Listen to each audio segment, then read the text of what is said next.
at the end of time.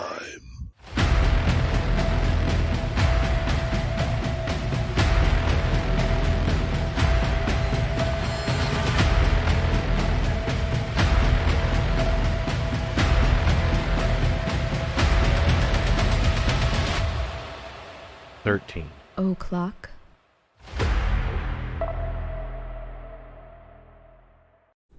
Hey everybody, what's going on? Lighting looks nice. I think I did it right this time. Right?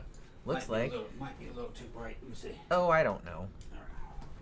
I don't know. But hey, how's everybody doing?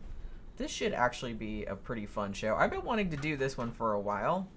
If you've been around here for a long time, we actually did do a Mysteries of Rock and Roll show way back on episode 69.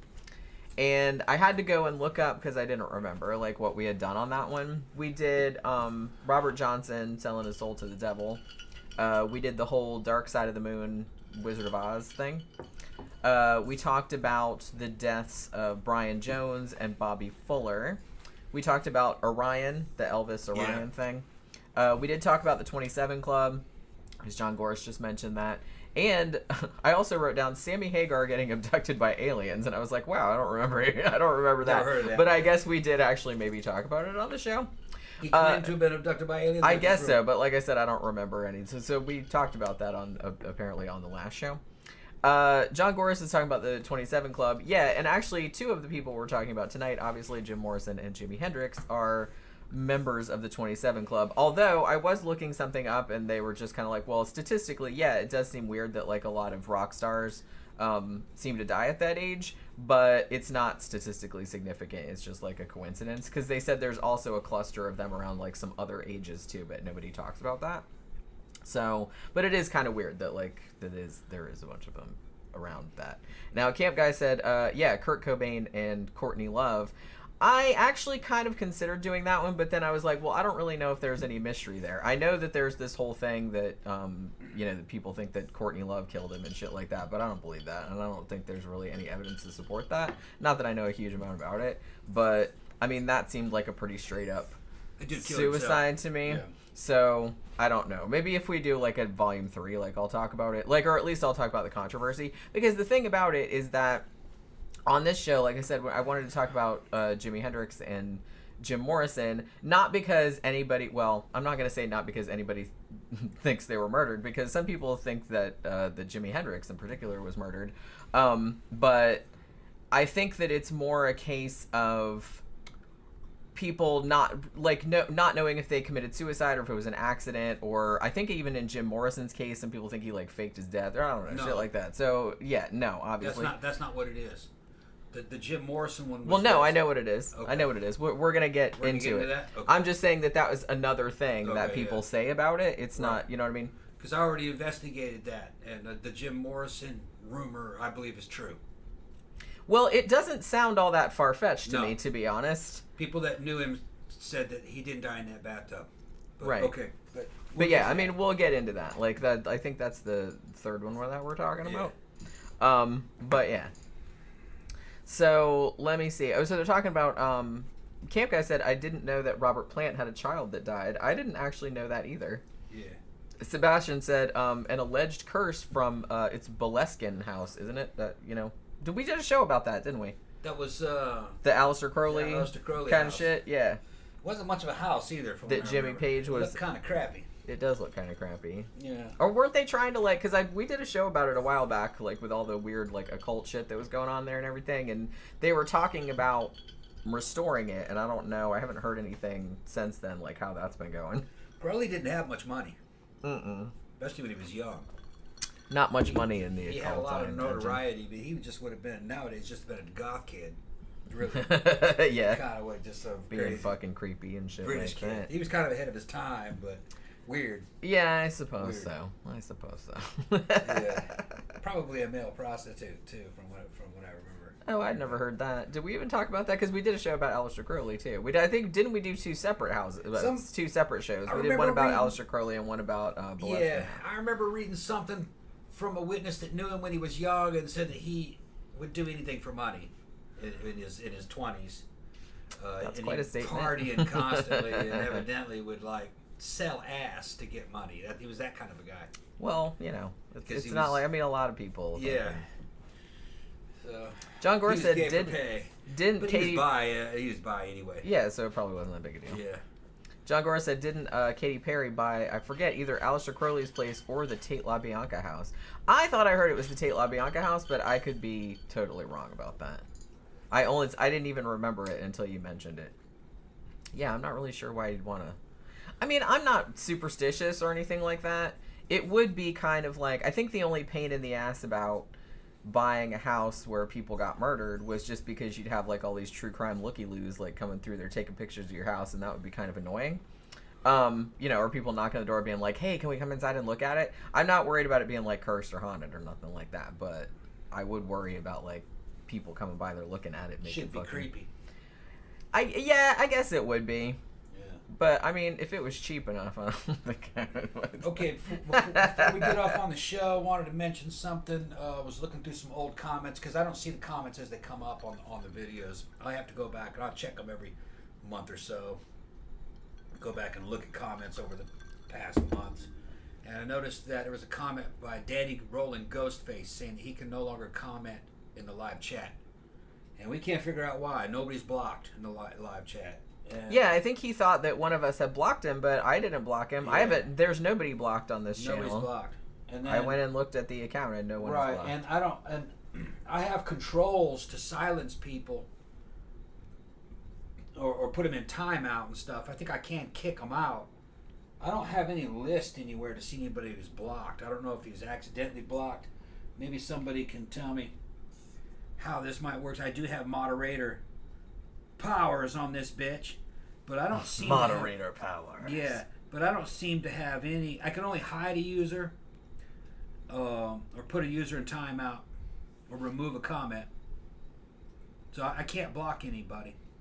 And honestly, like, I'm not even... I use OBS, so I have, like, a live chat window, but I can't do fuck all from this window, so I can't block anybody, like, in the live chat either. And like I said, I was like, well, maybe it happened accidentally, like, maybe somebody blocked him, but I went back into the 13 o'clock account, and there are 0 blocked users. Nobody is blocked.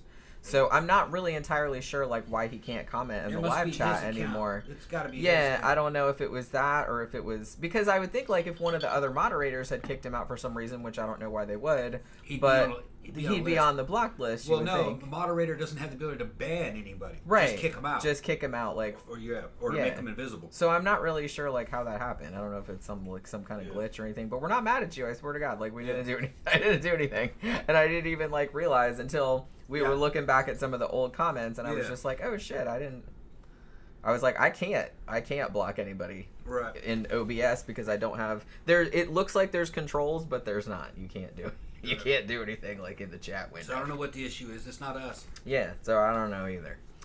Tammy said, yeah, I've been wondering where Danny's been. Yeah, that's the thing. It's just like when I thought about it, I was like, damn, what the fuck? And it was like several episodes back. It was a couple months ago. It was a couple months ago. Yeah. I can't remember what the topic was. A couple months back. But yeah, I didn't see it. Yeah. Otherwise, I would have checked before now. So like I said, I'm hoping nobody's blocked. Yeah, nobody. I swear to God, nobody's like blocked. Not a single person is blocked on this channel. Nobody at all. I went through my Google AdSense thing and everything and looked at everything. Yeah. Murder Hornet said, I know why. It has a new policy. One of my Mexico videos, I was cussing, and someone said my comments were off. To keep it safe for minors, YouTube does it automatically. Oh, okay. Maybe that's what it is. Maybe that's what it was. Yeah, because like I said, I didn't block you and Tom didn't block you. Right. So nobody blocked you. AI got you. We're not mad. Yeah, that kind of makes sense. And actually, I got a message earlier today from DJ Maniac. And he was like, how many of you guys' videos are demonetized? And I was like, probably, I don't know if it's half, but it's probably like 40% or something like that. Well, just because... Topics. Yeah, usually the topics. Anything that's true crime, I mean, unless you really... I mean, there's a lot of true crime videos that aren't demonetized, but they really have to, like, tiptoe around and, like, use certain euphemisms and shit like that, which I'm just not good at doing that. And honestly, I can't really talk without swearing. So, The sorry. The show basically. I just can't. The show basically fucking survives off of patrons, off of Patreon. Yeah. And occasional super chats. I mean, I do get some ad revenue, but not much. Yeah. Because we do have a lot of videos up, and there are actually a lot of them that are still monetized. Yeah, but AdSense doesn't add up to much, really. Maybe $100 a month, maybe. I think last month it was 154. 154. Okay. Yeah. That's because we just have for so like many a videos month. of it. Yeah. Right. And like I said, a lot of them are. I'm still waiting to see if they're gonna reinstate that Meg 2 review that they took down because of copyright violation. Oh, isn't this supposed to be 10 days? Yeah, it's supposed to be 10 days. It should be 10 days, right? Well, I don't know. I don't remember. Okay. It's probably about that. Okay. But we'll see. I don't imagine that they wouldn't put that back up because it's like, what are they going to do? Sue me? Yeah. Oh, I forgot to mention it. What? The show might find this interesting.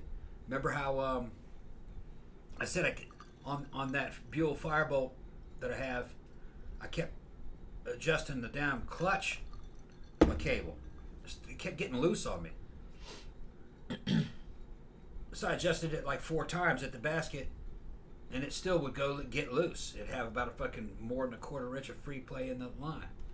So I came in today and I said, I'm going to adjust it at the clutch basket itself. Did it, test drove it, and as I was going down the street, I fucking dropped it into gear really hard, and the damn clutch lever went flying off. Oh, shit. Came out of the perch and was fucking dangling and I was in gear, couldn't get it out of gear, in first gear. I was able to get it down into first gear, and then I got it up in the garage and killed it, and got off of it and looked in there, took it apart and looked in there. Fucking the clutch throwout bearings are gone. It's only $20. I ordered them, but they're just, when I reached in, when I fucking took the thing out, just a whole bunch of ball bearings fell out everywhere. There was just powdered metal in there, where it was just the ball bearings just fucking disintegrated. I was lucky that happened here. Well, yeah. Not when I was out. Yep, that would have sucked. Yeah, so I got to put a new bearing in there. It's no big deal though. Just, but that could have been pretty catastrophic. Because I'd have been stuck in gear, no way to go into neutral, no way to stop at a stoplight. Yikes. Yeah, can't pull the clutch out. See, don't tell me shit. And like then that. you can't find neutral. You just had to kill the bike. Don't tell me shit. Well, you got a kill switch. I know, but on the still. controls. But I'd have been stuck wherever I. Yeah. I'm going, what the fuck, In the middle of summer. Yeah, and you can't turn the bike on because you can't go into neutral. Right. Yeah. Michael Cernicki says Jim Morrison died and became Rush Limbaugh. That's a good one. He did get fat. He wasn't that fat. Yeah, but he wasn't what he. Well, what he no, like. but I mean, he was a bad drunk. Yeah. The Mike Bowser says the Meg 2 got. He was. He was a fucking heroin addict too. You know what though? I don't know. That might be everyone that maybe knew. I can't say that. Well, no. I mean, everybody that knew him, like at least from all the documentaries that I watched, most of them said he wasn't real big on heroin. Now his girlfriend was a heroin addict, Pamela Corson, and he apparently was always trying to get her off it because he didn't like her. Now he did other drugs. He wasn't like that, but apparently he wasn't. France, he got into that shit. Yeah, I don't know, but I'm just saying that he was more selling it than anything else, and that's the story that I heard from people that knew him from that club. He was at a bar they used to hang out with. We're getting ahead of ourselves. Yeah, because that's like that's like 3 stories in. Yeah, the Mike Bowser says the Meg 2 got struck. What? You guys just talked about the movie. Yeah, that's what I said. Did he show any clips? Yeah, I didn't show the trailer. I didn't show anything. All we did was talk about the movie. I said I didn't show any stills from the movie. Nothing. Yeah, We and were we just gave it a good review. Yeah. So I just thought it was weird. Like, well, I've heard, like I said, that Warner Brothers is a little overzealous with their copyright thing. Although I made the point when I contested it. I was like, there's like a whole bunch of other reviews of it that actually did use the trailer and did use stills from it and shit like that, and they're still there. And gave it a bad review. Yeah, and didn't really like it all that much. Yeah. So it's like, what's your fucking problem? You know what I mean? I wasn't that bitchy. I was a little bit bitchy. I liked it better than the first one. I'll admit I was a little bit bitchy, but I was kind of trying to, Yeah. I want to buy that bitch in a 3-movie set. Just because it's crazy. Crazy and dumb. Michael said Jim's dad was a powerful admiral and helped fake his death. Look it up. Yeah, I mean, the thing about it, yeah, his dad was really not, he was a military guy, and so Jim Morrison, like, moved around a lot when he was a kid. And his dad really did not get the rock star thing. Even saying to Jim at some point that he's just like, you shouldn't do it because you don't have any talent in that regard. And I was just like, okay, nice, Dad. That's a little harsh. What would he know? Well, yeah, exactly. He grew up in another era where they fucking, Yeah, he didn't get it. No, he didn't. But that's why I was watching like a, Dr. Grande was doing like a psychological evaluation like of Jim Morrison, and he was talking about, he's like, the dad, it's like obviously he seemed to love his son, but he just didn't understand, like, it was like a generational difference, which I said was a lot more extreme back then. And because his dad was so strict and so of a different generation, of a different it's era. like Grace generation, World War II type. Right, he didn't guys, really they didn't get rock and roll at all. No, that wasn't their thing. No, not at all.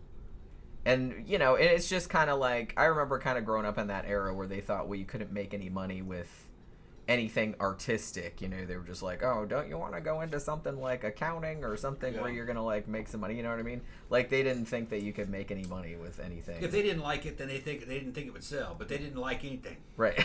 That's what I mean. So, it's like, what the fuck do you guys know? Yeah, nothing. Shit, man. Nowadays, there's like fucking 20-year-old guys making millions of dollars just playing video games on YouTube or Twitch or whatever. This has been like a fucking constant for 2,000 years, or fucking probably could go. You could trace it back to Rome, maybe another 1,000 years before Greece. Don't listen to your dad or your parents about. Just do what you want, man. Yeah, listen to about some things, but not about what's cool, or what to wear, or what to listen to, and how to make money, because. Especially in an ever-changing world. We're talking about the 20th century and the 21st century. Shit changed so fast that your parents' knowledge was obsolete by the time you got out of high school. And high school couldn't teach you anything because they were teaching you something that was old anyway, and it didn't apply when you got out. You couldn't really get a job with anything that they teach you.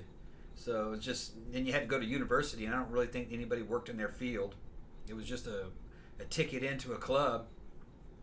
So, no, fucking... When I was growing up, my parents were like, "I don't want to fucking waste your time playing those goddamn video games." That's nothing. Yeah, little do they know, those guys are making more than fucking pro football players. Some of them do, yeah. Which is crazy to think about, but it's absolutely true. Yeah. There are girls on social media that have no other skills other than that they're pretty, making fucking six figures. Yeah. There's not a lot of them, but there's enough of them.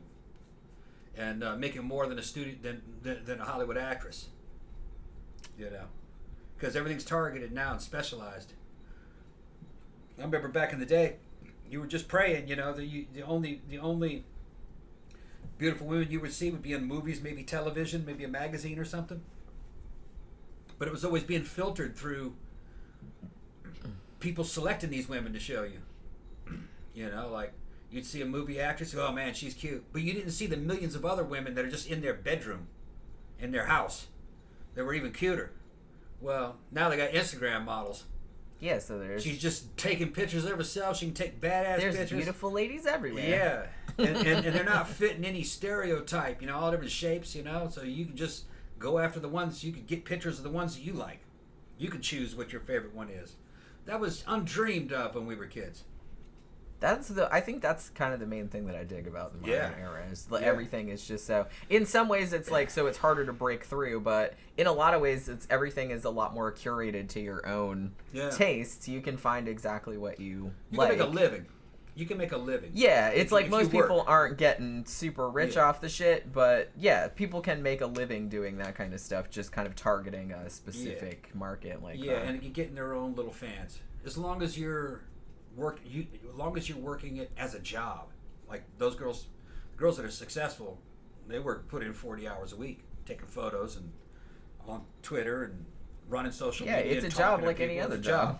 I mean, it's still work. And when I was in high school, they never could have given us an education on how to set up a Twitter account and make fucking six figures as an Instagram model. They didn't even dream of that job. That wasn't a job. Yeah. It's a job now. Yeah.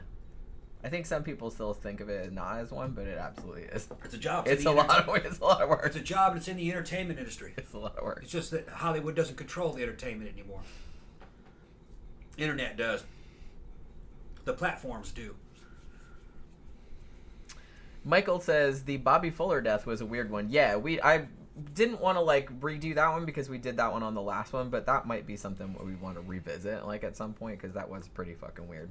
John Gora said most gamers, athletes, and performers don't make it. For every Brad Pitt, there's 40,000 guys trying to be him, maybe 1,000 in earnest. Yeah, that's true, and I kind of feel like that's true of a lot of fields though. Yeah, but you can if those dudes stick to it and there's anything to them, they'll find a niche.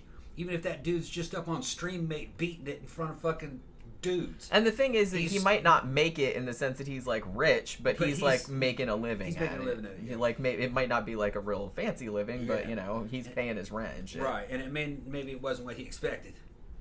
Yeah. But well, nothing at risk. I think really. I think most people's expectations of making money through social media are pretty realistic. Actually, most of them. Anybody over the age of fucking 25, at least. Yeah, and I think most people are just trying to... I mean, yeah, really younger people are probably be like, oh, I want to be a millionaire or whatever. But I think, like, once you get a little bit older, you're kind of like, well, I just want to make a living at this. Yeah. You know what I mean? Which is really all you can ask for. Like these girls trying to make a living on OnlyFans. Yeah. They got to fucking work that as a job, a full-time job. Mm-hmm. And if you work it as a full-time job and you look pretty good and you know how to work that and tie it in with Twitter and other social medias, yeah, you might make $30,000, $40,000, $50,000 a year. You can survive on that. You're not gonna make fucking $1 million. Yeah. They got some that will, but that's top. Well, that's 1%. Like I said, true of anything. Yeah. That's true of anything. Isabella Marr says the Richey Edwards situation is the saddest for me. That is very sad. We're gonna talk about that one. That'll be like the last one because I'm doing them in chronological order because why not? Put some ice in that. So I guess we'll get into this because there are actually 5 stories. They're not all super long, so it's not like I'm gonna be here all night. But you know what I mean. Hi everybody. Hi Mandy. Mr. 88 said the Tate House no longer exists. It was demolished a few years ago. Oh, yeah. I forgot about that. Yeah, Nine Inch Nails album, The Downward Spiral, was completely recorded in the Tate House. Yeah, I'd forgotten about that, too. I had totally forgotten. I had totally spaced out on the idea that house wasn't there anymore. So I guess Katy Perry didn't buy the Tate LaBianca house because it's not there anymore. So maybe it was I'm pretty sure that Aleister Crowley house is still there, though. But like I said, it was a couple years ago we did a show about that. All right, so the first one I want to talk about is the death of Sam Cooke. Now, I kind of feel like anybody that knows a lot about music history will know who Sam Cooke is, but in case you don't, he is actually a legendary soul singer, referred to as the King of Soul, one of the most influential soul artists of all time. He actually started out as a gospel singer, because his dad was a minister, and he was in a gospel band called the Soul Stirrers, and they got signed to a label in the 50s, and he actually then went solo in 1957 and had he was really famous, had like a lot of really big hit songs. You Send Me, Change Is Gonna Come, Chain Gang, songs like that. So super famous. Another thing that he did too, he wrote all his own music, which was slightly unusual for the time. And also, in 1964, he founded his own record label and his own publishing company. He was actually one of the first black artists to establish his own publishing company because retaining the rights to his own music was very important to him. So that was another way that he was kind of like a pioneer. Now, he was also very up in the, kind of a big figure in the civil rights movement. He was friends with Malcolm X and Muhammad Ali and all of that. So that kind of thing, maybe, it's not so much because some people think that he was, okay, some people think that he was murdered. He was murdered, but it's kind of a complicated story. But some people think he was murdered, like, deliberately rather than, like, justifiably murdered. So in other words, you mean he was assassinated? Yeah, well, not, okay. But yeah, we'll get into it. I'll get into that in a little bit. But some people have said that it's like, oh, maybe it was because he was, in the civil rights movement or something like that. He got killed because of that. And they kind of covered it up to make it look like this justifiable homicide situation. Oh, okay. But but I don't know about that. I think it's kind of more likely. I don't know. I think I kind of buy the official, spoiler alert. I think I kind of buy the official, series of events. But if he actually was murdered by anybody, it was probably the guy that stood to gain the most from his death, which was probably his manager, who was kind of a shifty individual, which we'll get into in a little bit. But so this is what happened. 1964. It was December 11th. Now, Sam Cooke was actually shot in the chest at the Hacienda Motel in South Central Los Angeles. Now, what ended up happening... So there were two separate calls of a shooting and a kidnapping. And the cops came, and he had one gunshot wound to the chest, which had pierced his heart. Now, so when they start doing the investigation, the manager of the Hacienda Motel, whose name was Bertha Franklin, she admitted, I shot him in self-defense. She actually shot 3 times, but she missed him 2 times, and the third one went into his chest.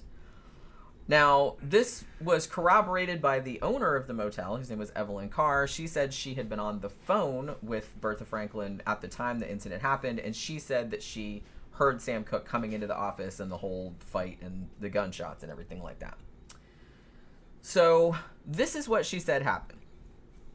She says, Bertha says that Sam Cooke had checked into the motel earlier that evening. And then after a little while, he had come running to the door of the office, like banging on the door of the motel office, asking, where's the girl? Now, he was supposedly asking about this woman named Elisa Boyer, and she was a girl, a young woman that had accompanied him to the motel earlier in the evening. She had also separately called the police from a telephone booth near the motel before the owner of the motel also called the police. So there were like several calls. So Bertha said at that point, she hears him banging at the door saying, where's the girl? And Bertha says, there's nobody in here except me.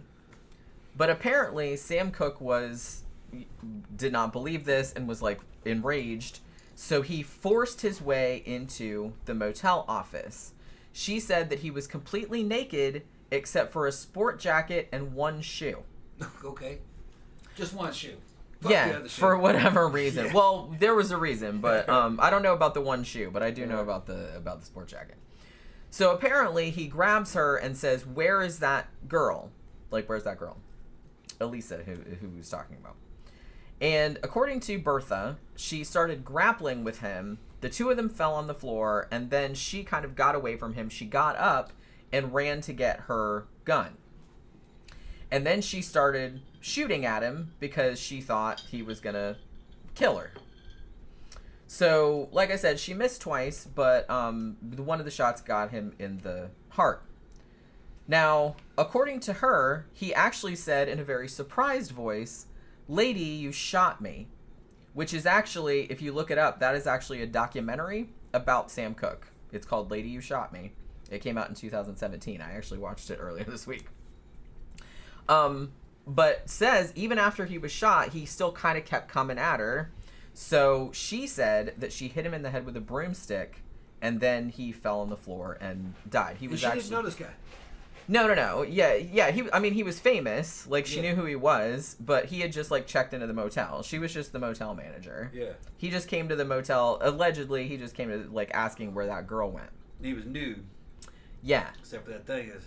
So, he must have got rolled or something. Well, he was disoriented. Well, this is what happened. Yeah. So, Elisa, who was the girl that had come with him to the motel earlier, she told the cops that she had met Sam Cooke at a nightclub earlier that night and said they had hung out and they left the nightclub together, but he was real drunk, and she said that she had asked him to take her home, but he wouldn't. He took her to the hotel. So he actually drove her to this motel. Yeah. And Elisa said that this motel, it's like the way that he walked around it, it seemed like he had been there before. So she's like, he checked into one of the rooms. She puts her in one of the rooms. She alleges that Sam Cooke, like, physically pushed her onto the bed and then tore her clothes off. And she was afraid that he was going to rape her. Now, she asked if she could go use the bathroom. He said she could. She went in there and she tried to climb out of the window, but apparently the window would not open. Like it was painted shut or something like that. So then she comes back to the main room and she says that Sam Cooke continues to, like, assault her or whatever. And then he went in to use the bathroom because, like I said, he was very inebriated.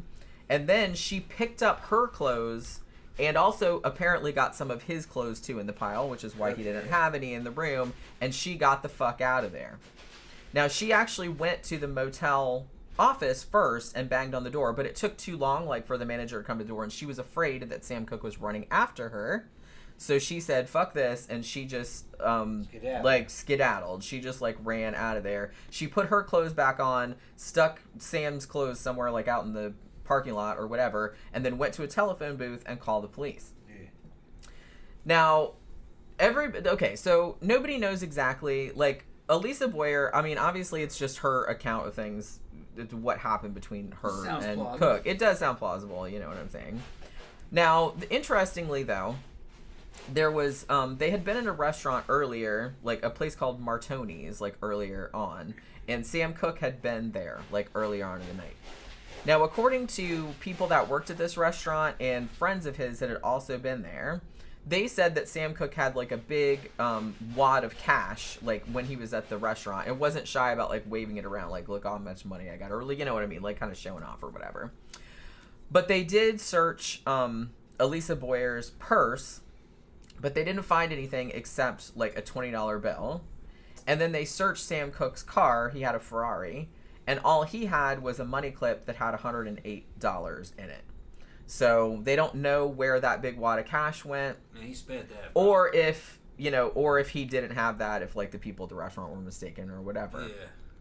He might only had a couple $100 in there. Just seemed like a lot. Yeah, maybe. It's probably a bunch of ones in there.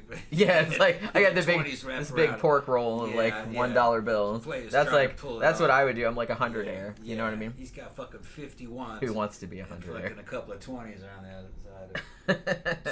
Sounds like to me so far pretty plausible. He's fucking got his Ferrari and he's fucking whining and dining and he's fucking picking up chicks and he's fucking drunk out of his gourd and he thinks he's fucking ladies' man. He's like, oh no, baby, you're not going home. You're coming home. You're coming with me to the hotel. And then he gets there and acts ass and then she's got to run from him. And he's running. Where'd she go? Where'd she go? Pow, pow, pow. You shot me. That sounds plausible. I mean, yeah. That's like some stupid shit that a guy would get involved in, yeah. And he was, like I said, he seemed like he was very, very drunk. Yeah. So, yeah. So, Thought he was ladies' man that night. I guess. So, it's Sam Cooke's friends and supporters and everything like that. Like, obviously they didn't really want to believe this story. But the police didn't really have any reason to question it. They said, look, the timing of all the phone calls and everything like that lined up. They actually gave Bertha Franklin and Evelyn Carr polygraph tests, and they both passed. So yeah, why would the motel manager shoot him? I mean, what motive would she have? Right, that's what I mean. So that's what I mean. She didn't know who he was, didn't know what was going on, fucking scared. She shot him. And he he just busted. Yeah, he just busted in. He didn't mean any harm. He was just looking for that girl. Yeah, like I said, she ran away. He was in trouble. Yeah, and like I said, he seemed like he was, like, pretty drunk, like, from everything they were talking about. So he wasn't really thinking super clearly, obviously. He fucking not stepped his fucking boundaries, pushed that chick too far. Alcohol. Yeah, it's a hell of a drug. Alcohol and probably fucking a lot of damn ego. Yeah, how could women refuse me? Maybe, yeah. I got a Ferrari. I'm famous. Yeah. So it could have been that too. Yeah. But the thing about it is that, like I said, some of his supporters were a little bit mad because they were mad that the police didn't really investigate. They basically just said, they took everybody's statements. Everything seemed to line up. They did polygraph tests. Everybody passed. So they're pretty much like, okay, well, it's justifiable homicide. She shot him in self-defense. She was in fear of her life, and they didn't really see any reason to. She was also at her place of business. Yeah, to question that. So, but there have been stories, though, because he had, like, some famous friends and supporters.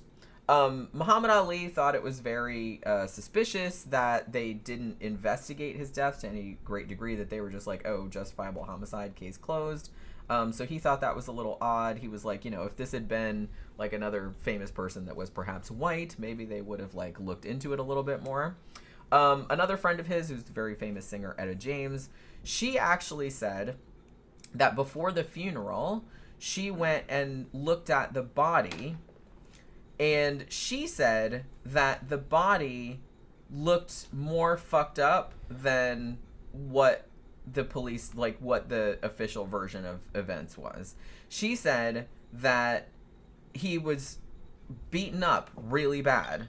And she's like, and this whole thing was like the woman just shot him one time and then hit him on the head with a broomstick or something like that. She said he looked all fucked up. Like his head was almost off, and like his hands and fingers were like all broken and shit like that. Like he'd been in like some kind of fight, or somebody had beat the shit out of him.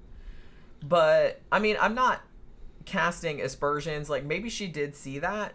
But I was listening to this one documentary, and this guy had a really good point. He's like, I feel like if this was an open casket funeral, which it was, as far as I know, it's like no funeral director in America would have let a body go out like that. Like they would have fixed it. So I don't know if she actually went to see the body like before the funeral director did it, like, fixed it up, because they don't. She's remembering it wrong. Or maybe. I don't know. She just saw that body and it freaked her out.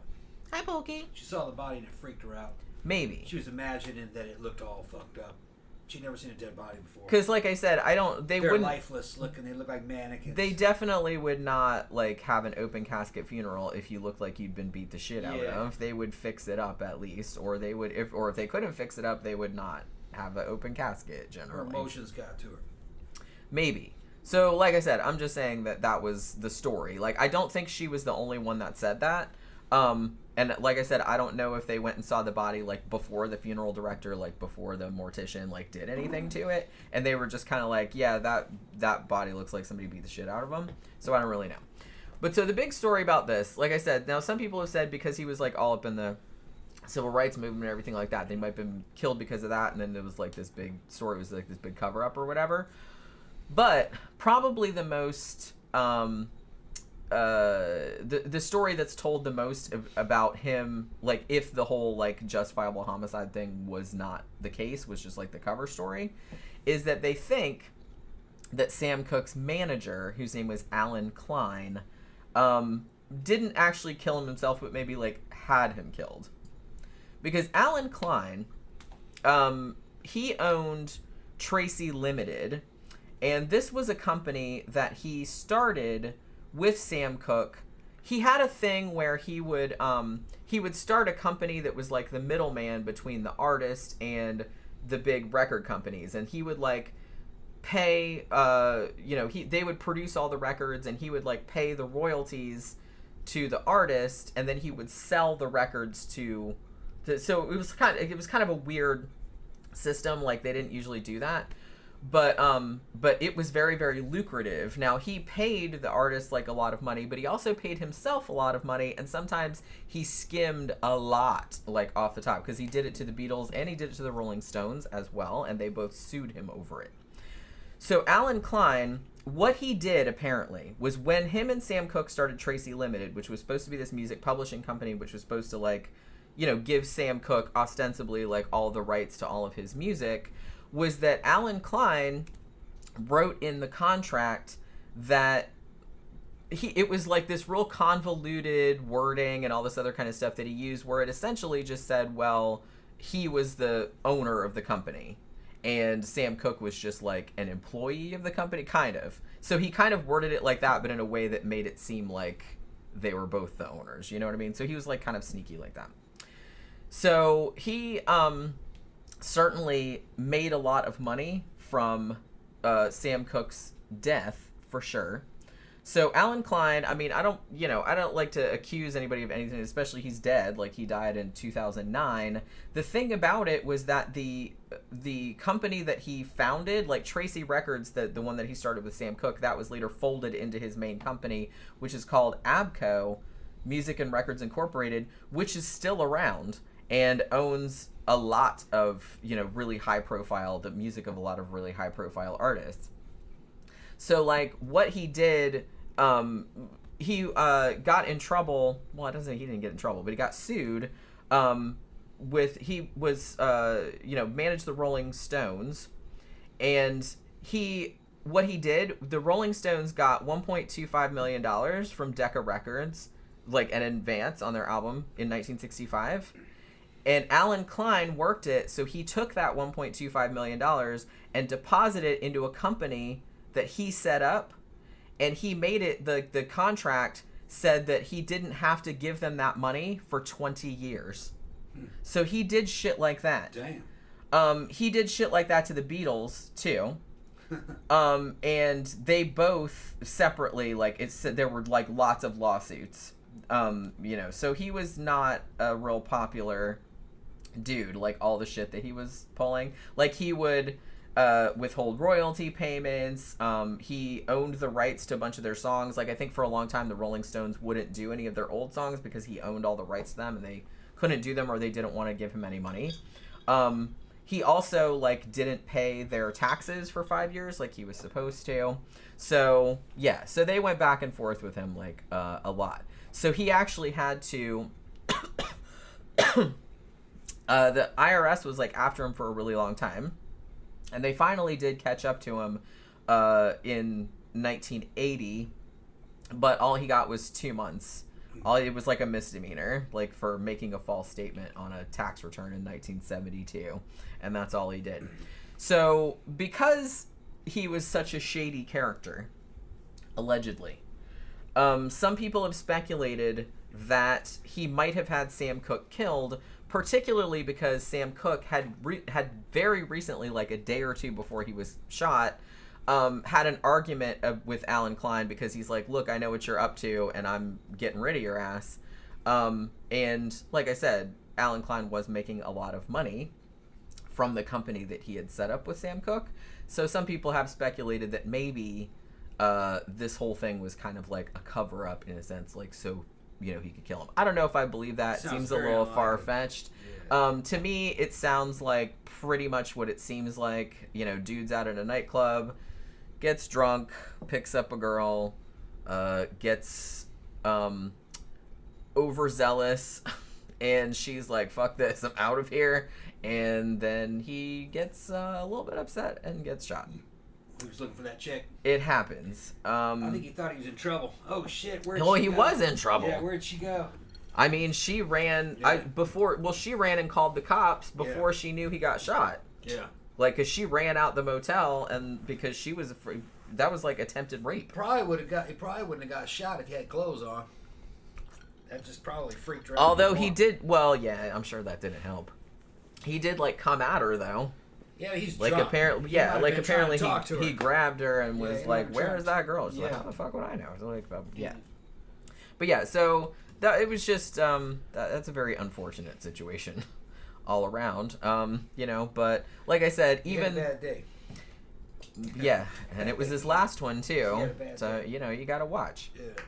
You gotta watch. You never can tell. You never can tell what's gonna happen. Yeah. But yeah, so I don't really see, I'm not saying that Alan Klein sounds like a stand-up guy or nothing like that, because he sounds like I said, he sounds like pretty shady.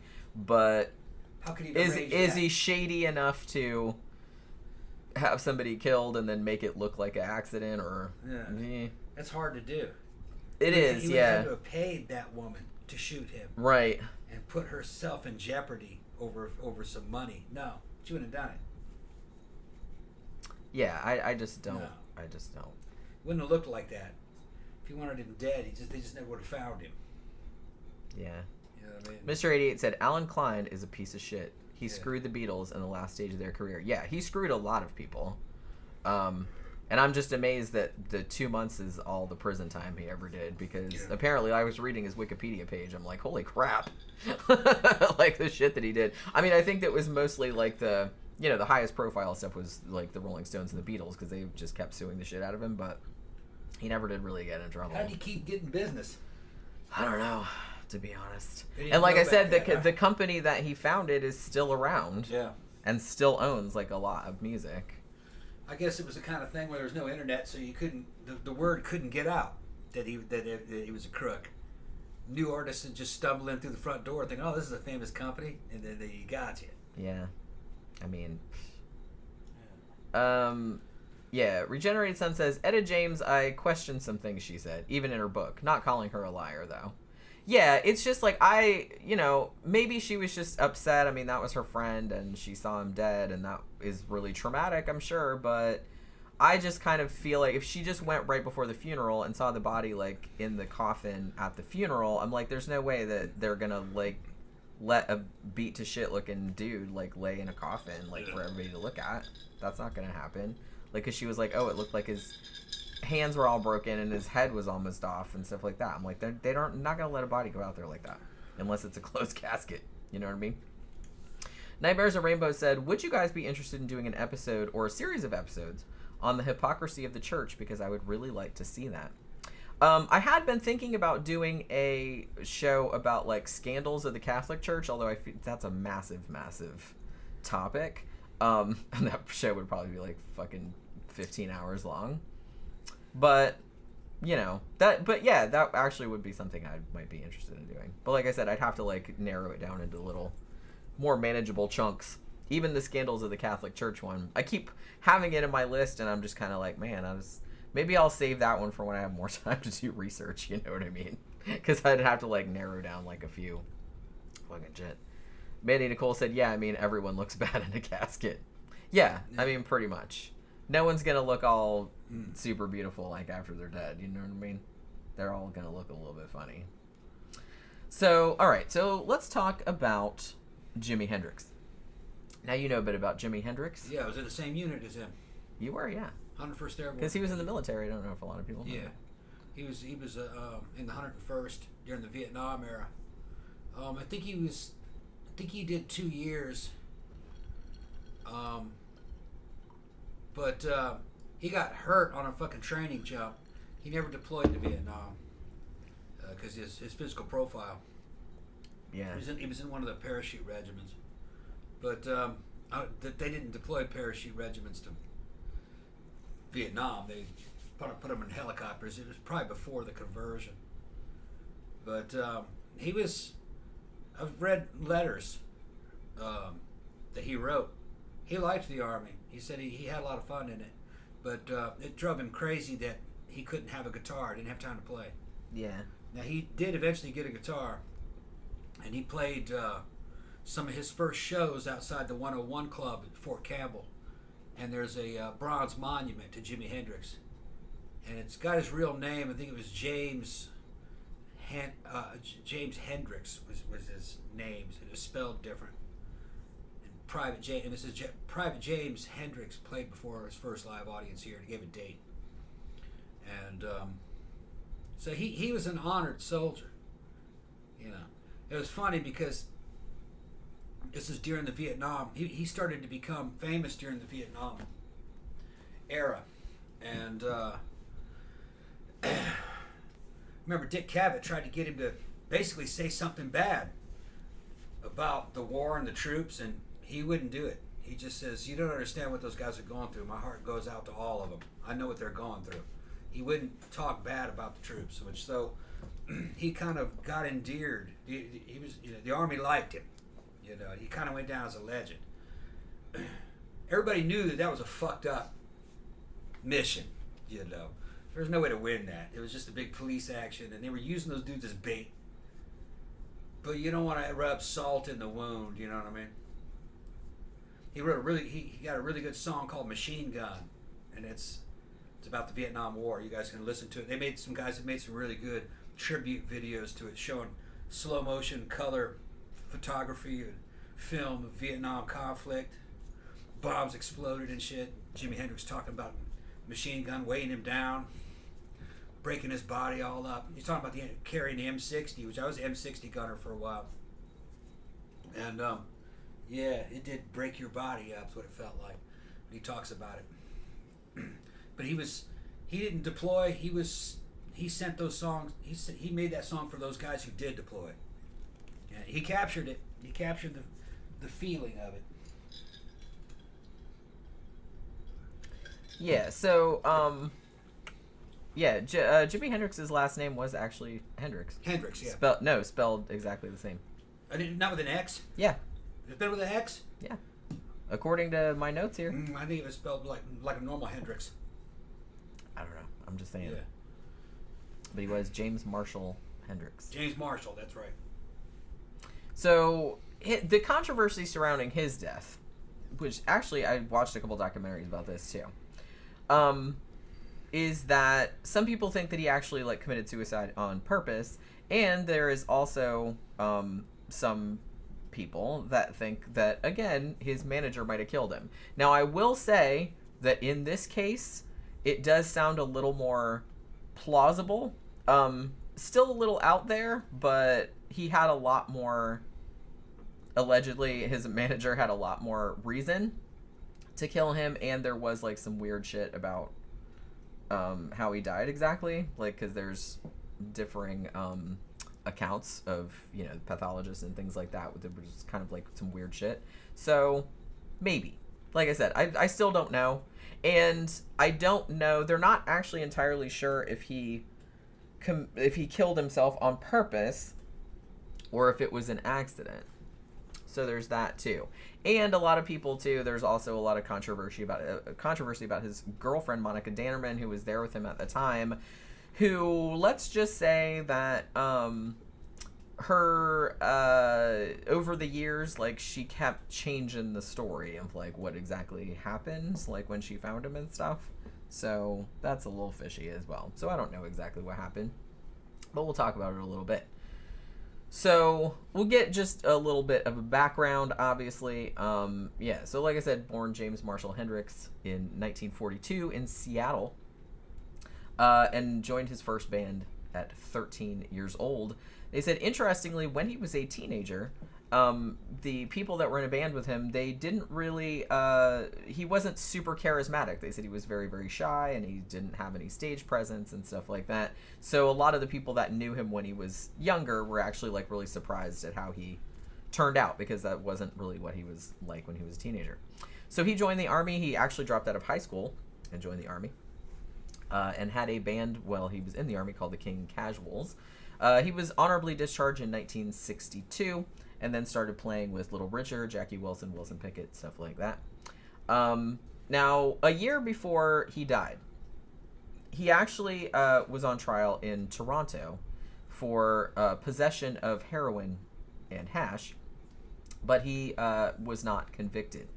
Now, he did admit to using LSD, hash, cocaine, and marijuana, but he did not... He always denied that he used heroin.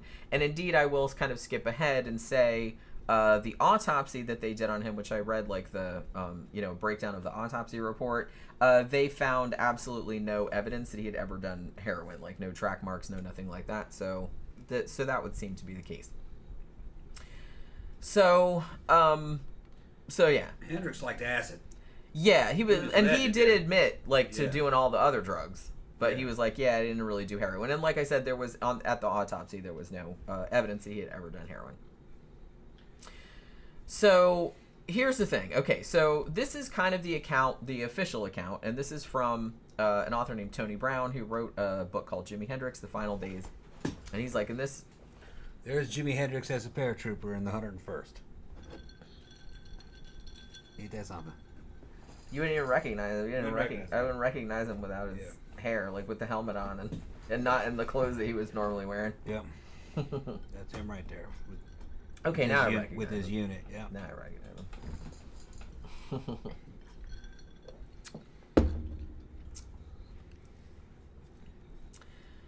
Okay, so... That's a picture of him.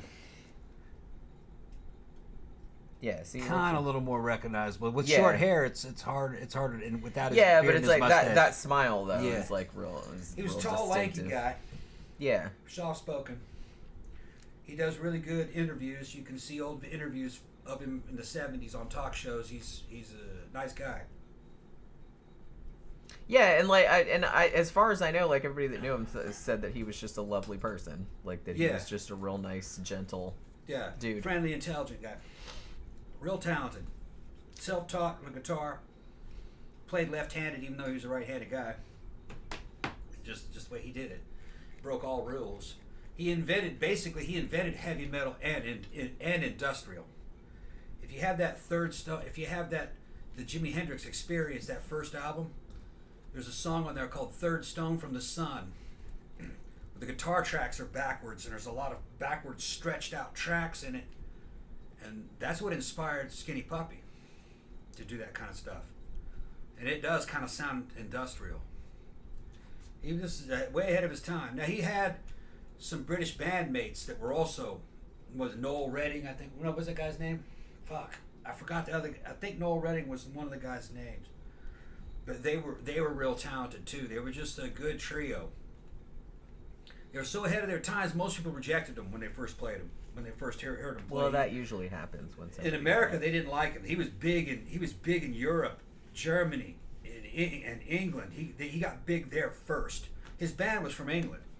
He couldn't recruit Americans to play with him. He was too weird.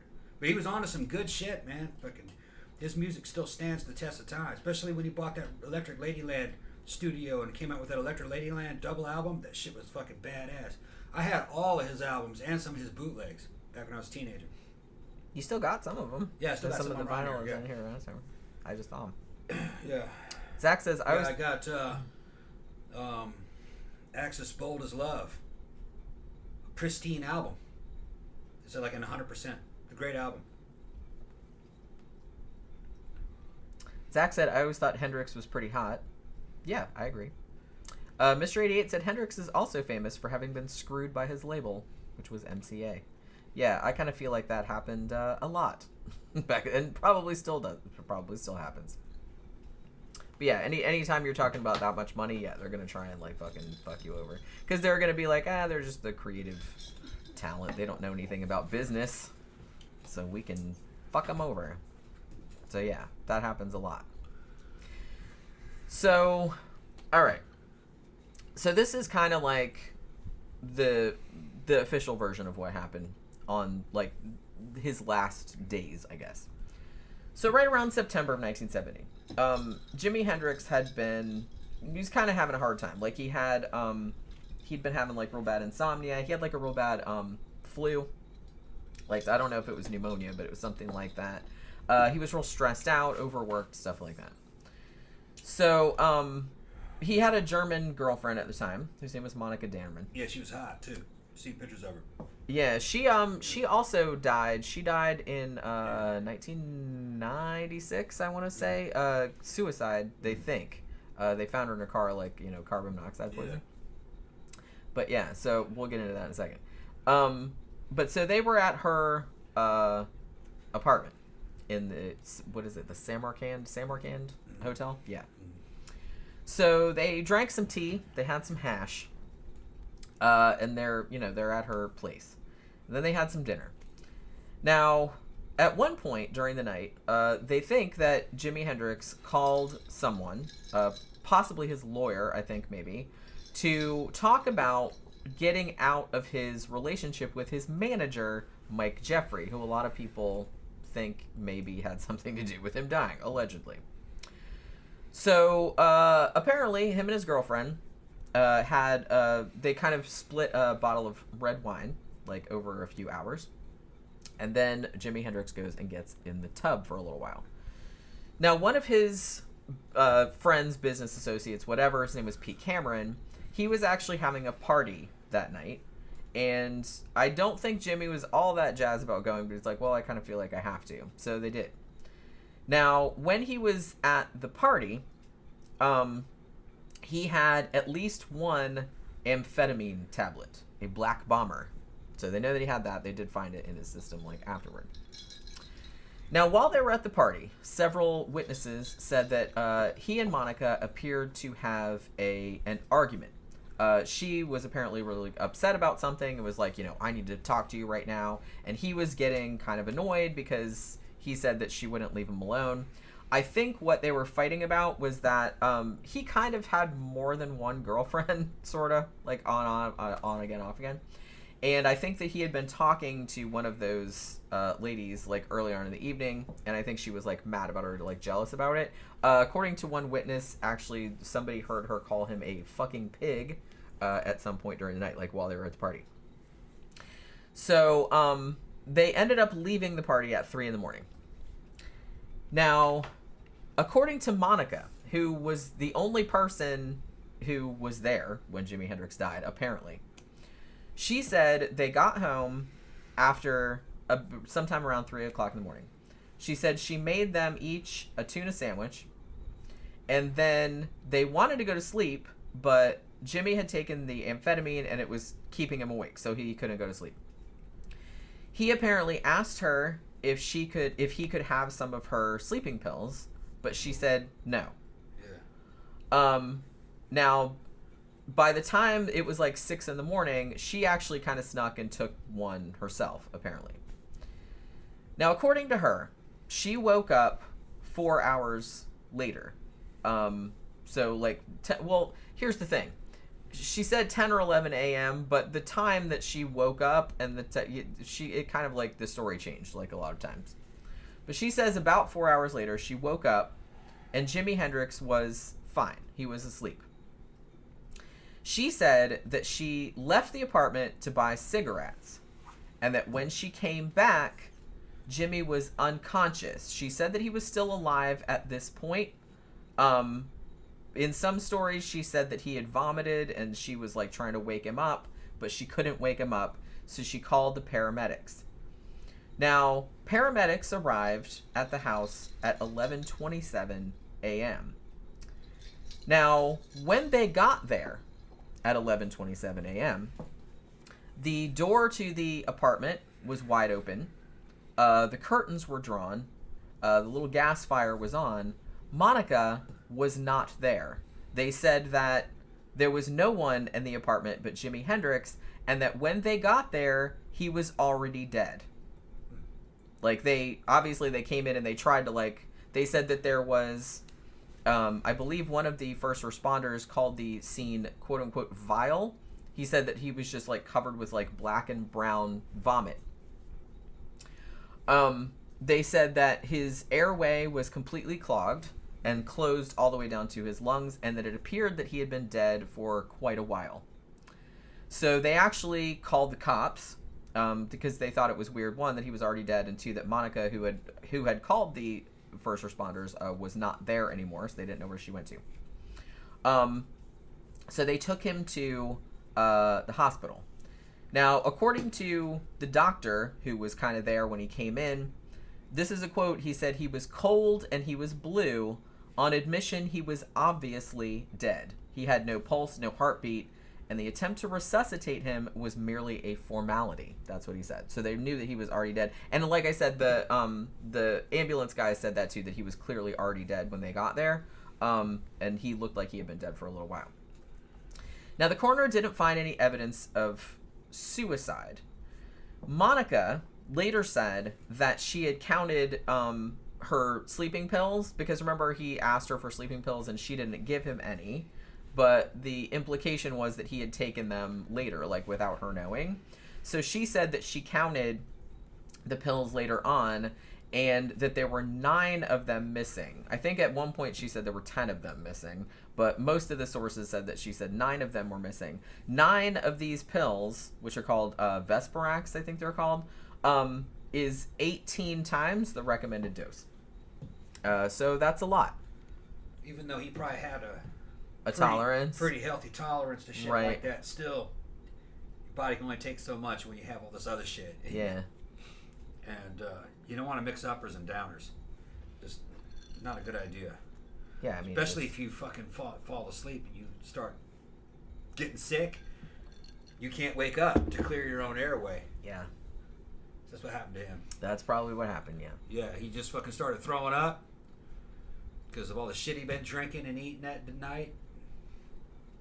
And he didn't wake up. Just inhaled his own vomit. Yeah. So, Suffocated. yeah, Happened that's... to Bon Scott, too. If I remember correctly. Lead singer of AC/DC. Happened in the back of his limousine. Passed out, sitting up. They left him sitting up in there, and he passed out. Vomited into himself, and it killed him. Yeah, which is like... Yeah, drowning in your own vomit. Well, that's what I mean. It's just like, it's so fucked up because it seems like such a dumb, like, easy way to die. Fix, yeah. It just seems like humans are so fucking fragile, man. That's all you have to do is just like throw up with your head back and you're fucking this dead. era, though, man, we're talking about the 60s and the 70s. These fucking rock stars were out of fucking control. Yeah, big time. They were lucky to make it to their 30s. A lot of them didn't. They... rampant, uncontrolled fucking sex and drugs. All fucking night. Like I said, I'm always shocked that some of them actually lived into old age. Yeah. And the girls were like that too. Janis Joplin. Everybody was like that. That girl from fucking Jefferson Airplane, they said that they just couldn't keep... Grace Slick. Yeah, they couldn't keep dicks out of her. She just said that she was just a fucking walking brothel. Constantly fucking drunk and high. And they were all like that. They were just... out of control. It was not a time of moderation.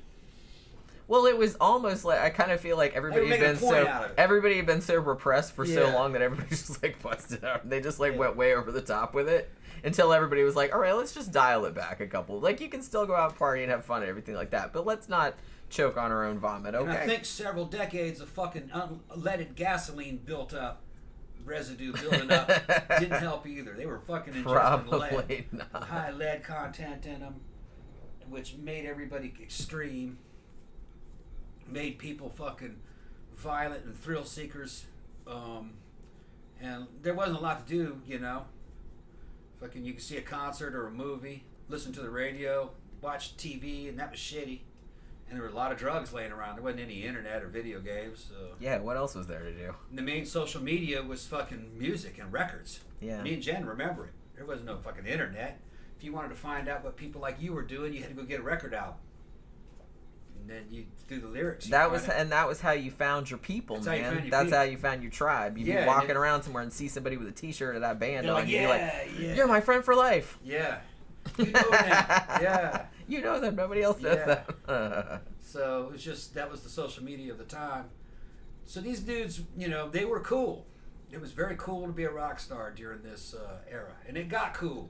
It got cool as it went. Got cooler as it went on.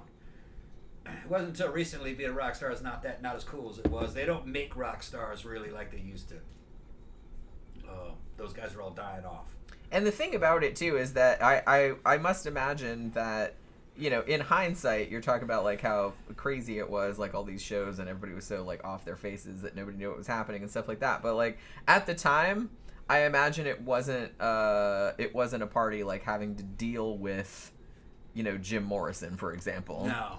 I'm sure he was not fun to deal with. No, he'd have been a pain in the ass. That's what I mean. Well, and the other guys in the doors were just kind of like, we're kind of over this, man. It's like he's just fucking fucked up all the time. He was very talented, but he was very full of himself. He was very troubled. Yeah. And he was a just lot of drunk them. Constantly. He was just constantly drunk. And he took other drugs too, but his main thing was he was a drunk. Yeah. That was, you know, they said, every now and then, like, he took some other shit, like LSD and everything like that, but mostly he was just wanting to drink all the time. My reading of Hendrix is that he took a lot of LSD. Lots of it. Yeah. But LSD doesn't have an overdose point. No. You can take lots of it until you just lose your mind. You can't do anything. You just lay there. Yeah. But it won't kill you. Not in the way like heroin will. And evidently that was the main one that he did. And his record company, really, from what I remember reading about it, they weren't really worried about him dying of drugs.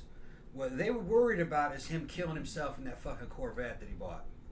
Yeah. He had this fucking badass fucking like 72 Corvette. It was supposed to be just fucking maxed out.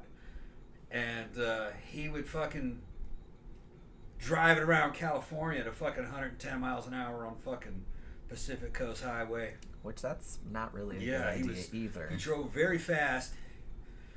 And a lot of times they're the influence of things. So they kind of were like trying to take the keys from him all the time, afraid he'd get killed in that car. You can't blame him. Yeah, that badass fucking. I don't remember exactly what happened to the Corvette. I think maybe they made him sell it. If I remember correctly. But yeah, and Jim Morrison wasn't allowed to drive at all. He couldn't have a car. Yeah.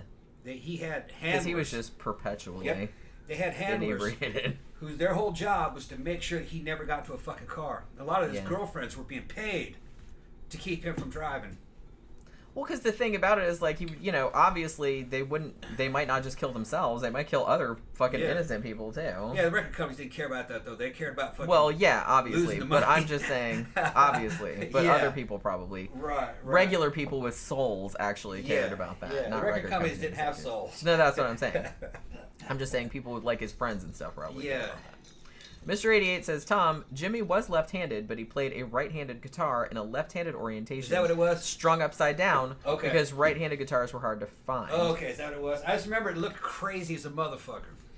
Okay. I thought he was right-handed. Maybe, yeah, you're right. It was a right-left thing. I just kind of forgot the details. It was a right-handed guitar. He was playing left-handed. Yeah. Mr. 88 said, even more weird, Dick Dale, King of the Surf guitar, obviously, is also left-handed, but learned to play on a right-handed guitar, so he played guitar strung upside down for his entire life. Yeah. To my knowledge, the only named player in the world to do so. As a guitar player, I cannot fathom how you would play guitar strung upside down. I can't either, to be honest with you. I never learned guitar. I did learn a little bit of bass when I was younger, but, I mean, I guess it's all in what you get used to, but... Hendrix was very... There's a reason that most people don't do that, I guess. Hendrix was very influential in the sound in rock and in metal, because he was trying to do things other people were trying to avoid doing. Like, he was trying to get distortion out of an electric guitar. Other artists were trying to avoid distortion. So he actually contracted people to make distortion, and I think there were little custom shops, guitar shops, sprung up to make guitar effects, like little distortion pedals and flange pedals, to get certain sounds that today you take for granted. And if I remember correctly, that was Jimi Hendrix that really spurred on the creation of guitar effects that you take for granted. There would have been no Eddie Van Halen without Jimi Hendrix. There would have been no. Definitely no Eddie Van Halen. There would have been no Black Sabbath without Hendrix. And I would say Black Sabbath was probably the first metal band, even though it was kind of like blues. But sometimes I say that fucking Hendrix was the first metal. Some of those songs I would say were metal. Definitely invented the guitar solo. Mr. 88 said the late 60s was the most culturally and creatively fertile period in U.S. history, and by a long, long way, too. Yeah, I don't think you'd get too much disagreement on that. Mm. Sebastian said he was a screaming eagle. Was that your mob, Tom? Yeah, I got fucking tattooed. Yeah, he mentioned that earlier. Yeah. That was his unit. Yeah. Zach said, my dad's been an amateur guitarist basically his whole life, and he tried teaching me, but much like learning a new language and algebra, I just never got it. Yeah. Yeah, it's I used to play piano when I was younger, and I did play a little bit of bass, but I didn't keep it up. So I could probably learn it again if I buckled down. But another interesting thing about Hendrix is that Hendrix believed in UFOs. He believed in extraterrestrials. He thought UFOs were coming. Some of his custom-made effects pedals, like the distortion and flange pedals, and were made like UFOs, flying saucers and shit. And if you were to ask Hendrix what kind of music he was playing, he would tell you it was space music. I can see that. Outer space music. Yeah, it does kind of have that quality to it. Yeah, and so he succeeded. In Third Stone, in the song "Third Stone from the Sun," he says right there, he's talking about aliens watching the fucking Earth, and there was a grass, beautiful place of green, your people I have never seen, and to you I shall give it unto the earth, so you will never hear surf music again. So he was killing off surf music and replacing it with space Well, that's music. funny because Mr. 88 just said Jimmy is the most famous for guitar effects, particularly the fuzz and wah. Yeah. Ironically, the very first use of fuzz was the Ventures, a surf band. Okay, yeah. Well, just go listen to Third Stone from the Sun. He says you will never hear surf music again. It's going to be fucking flying saucers, space music. Michael And says he mentions castles in the sand. I think has references to fucking UFOs in it, extraterrestrials. Michael says that's true. Grace Slick loved cock. Yeah, I've heard that. Mm-hmm. Hey, nothing wrong with that. Oh, they said that she just couldn't keep it out of her. Every time you turned around, it was just another dude. It was like many a day. Every time you turn around, someone else has got their dick in there. And it was like behind stage. You know what I mean? Like backstage. Like she could, maybe she's an nymphomaniac. Like she was an info. Yeah. And, Like I said, nothing wrong with it. and you know, and it wasn't just like, it wasn't celebrities, it was just random dudes, you know what I mean? Yeah. You just see her back there just getting fucking plowed. And it was like 3 or 4 or 5 of them a day. Yeah, it definitely sounds like Nympho. a nymphomaniac. Yeah, I've known a couple people like that. Like I said, it's just as long as everyone's adults and consenting, there's no problem with it. Just be careful. But other than that, I'm not judgy about it. You know what I mean? But yeah, okay. So where was I? All right, so Jimi Hendrix pronounced dead at 12:45 p.m. Great loss. Now, the autopsy said, obviously, asphyxiation on his own vomit. Yeah. Probably because of drugs or whatever. Now, they did do the forensic pathologist, the autopsy report, actually called Jimi Hendrix well-nourished and muscular. Again, said there was no evidence of heroin use, like no track marks, anything like that. And he also found a collapsed left lung, 400 milliliters of fluid in Hendrix's chest, vomit in the lungs also. And he was young, man. And 27. It did never reach his full potential. Nope. And he just bought that fucking studio. He was one of the first rock stars to buy his own recording studio called Electric Ladyland. He was going to sponsor other bands and make his own. He made his first double album out of that studio. He had a great future ahead of him. It's just it's a tragedy. Because who knows what he would have been 10, 15, 20 years down the line. Imagine Hendrix fucking playing on David Bowie albums. Shit like that could have happened. See, that would have been fantastic. Yeah, it'd have been real good. Imagine if the Scary Monsters album didn't have Robert Fripp, it had fucking Jimi Hendrix on it. Man. Oh. Yeah. Somebody on YouTube that can play like Jimi Hendrix, Yeah. make that happen. I'm kind of Because curious. that would have been a perfect match. Not just Scary Monsters with fucking Jimi Hendrix. Or Fashion with Jimi Hendrix playing. Yeah. Yeah. Now that you bring that up, Uh-huh. like I said, if somebody that could do those styles, like could replicate what it might sound like, that would be really interesting. Yeah. So now they said, here's the interesting thing. So his blood alcohol level was 100 milligrams per 100 milliliters. So it's like that was about, they said about the equivalent of 4 pints of beer. So Not a lot, much. but not that much. They said you would still fail a breathalyzer, like you couldn't breathe, that's drive not to kill you. or nothing like that. But it's not like enough to kill you. Now they did think that what had happened was that he had indeed taken those 9 sleeping tablets. Yeah. And he had also had the amphetamine like earlier. Yeah. And there was also, they also found some pot, but no, That's that's wouldn't have probably nothing. But they probably thought it was because of the sleeping tablets. Yeah, and the alcohol combined. And It that magnifies the effects of alcohol. Right. Now they said that they didn't see any evidence of an intention to commit suicide, but they're not entirely sure of that, so they left it an open verdict. Nah, he was just drunk. I man, think it was high. probably just he like wanted to go to accidental. sleep, so he grabbed a whole bunch of them pills and fucking put it in his mouth. Maybe. I mean, the Wasn't thing thinking. about it, like some people have said, oh, it's like because he left this poem that kind of sounded like a suicide note. But then Eric Burden from the Animals, who was like a friend of his, who has the poem now, and he's just like, yeah, but I mean, I have like a bunch of his writings and stuff, and there was a bunch of his stuff that sound like songs and poems that he wrote that could have been, you know, perceived as a suicide note, so he didn't necessarily. Hendrix was not suicidal. He just wasn't. Yeah. Now they did say, like I said, he'd been sick and he was like real worn out and stressed out and everything like that. So, you know, but I don't know. I think it was probably just an accident. He had too many. He had a lot of plans of what he was going to do in the future, and he had a lot of projects that he was going to do. And touring was getting to him, but he was living a good life. He had a good girlfriend. He was crazy about her, and she looked out for him. And you know, he was he had just come back from England. Where was this that he died again? It was California, wasn't it? Yeah, it was, wasn't it? I think it was California where he died. Because Electric Ladyland was around there. I think it was near California.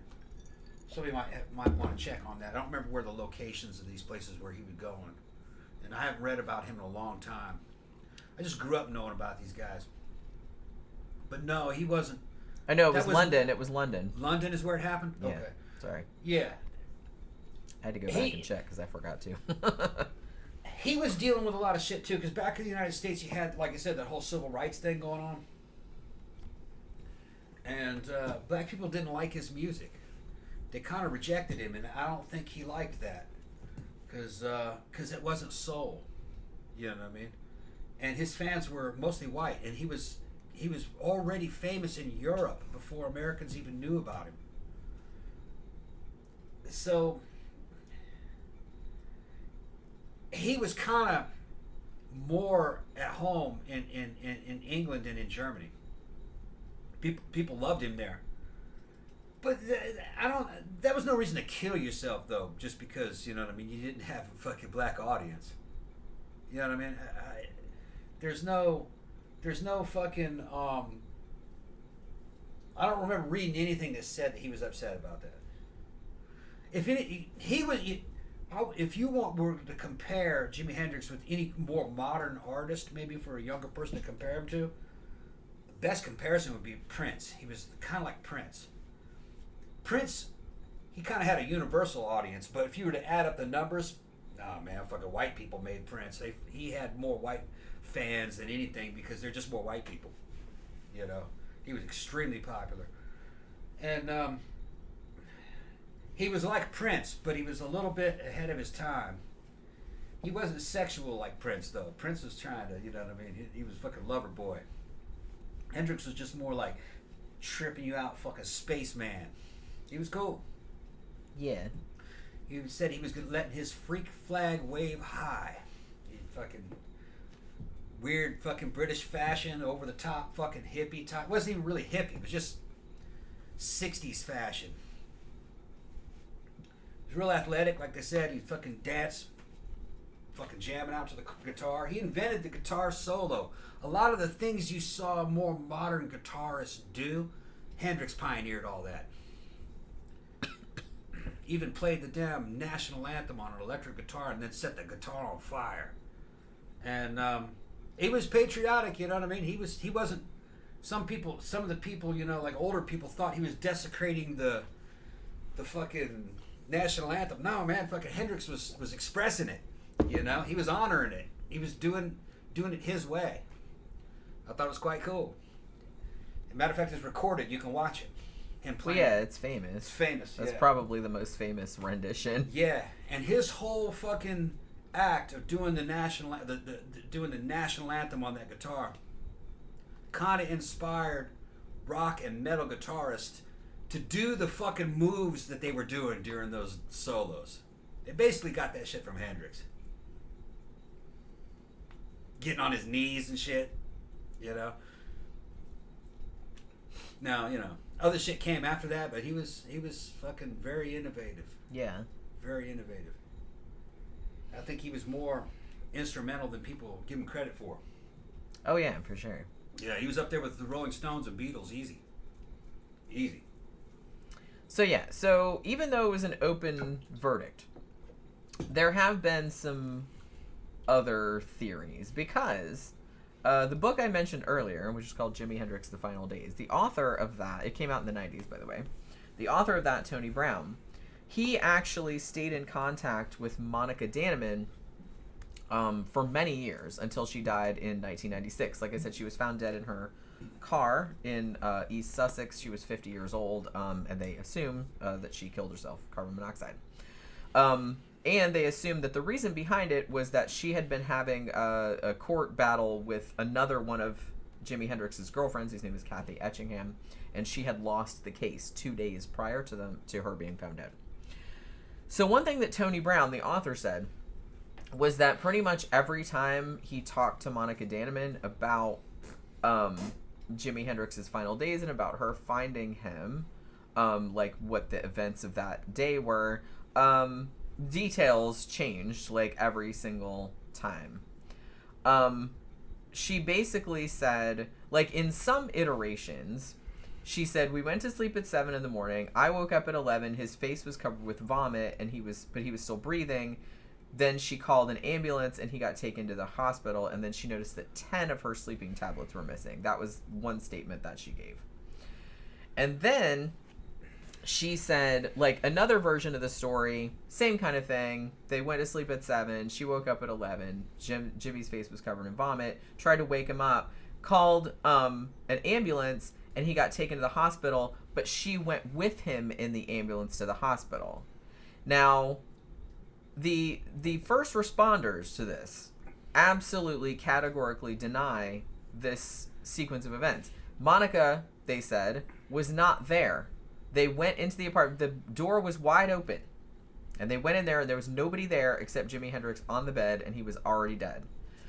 But Monica Danneman, in some iterations of the story that she told at various times, she would either usually say, well, at first she didn't even say that, oh, I went out to get cigarettes, like, and Jimmy was fine, and then when I came back, he had vomit all over him, and then I couldn't wake him up. So she didn't even, like, add that detail until later on.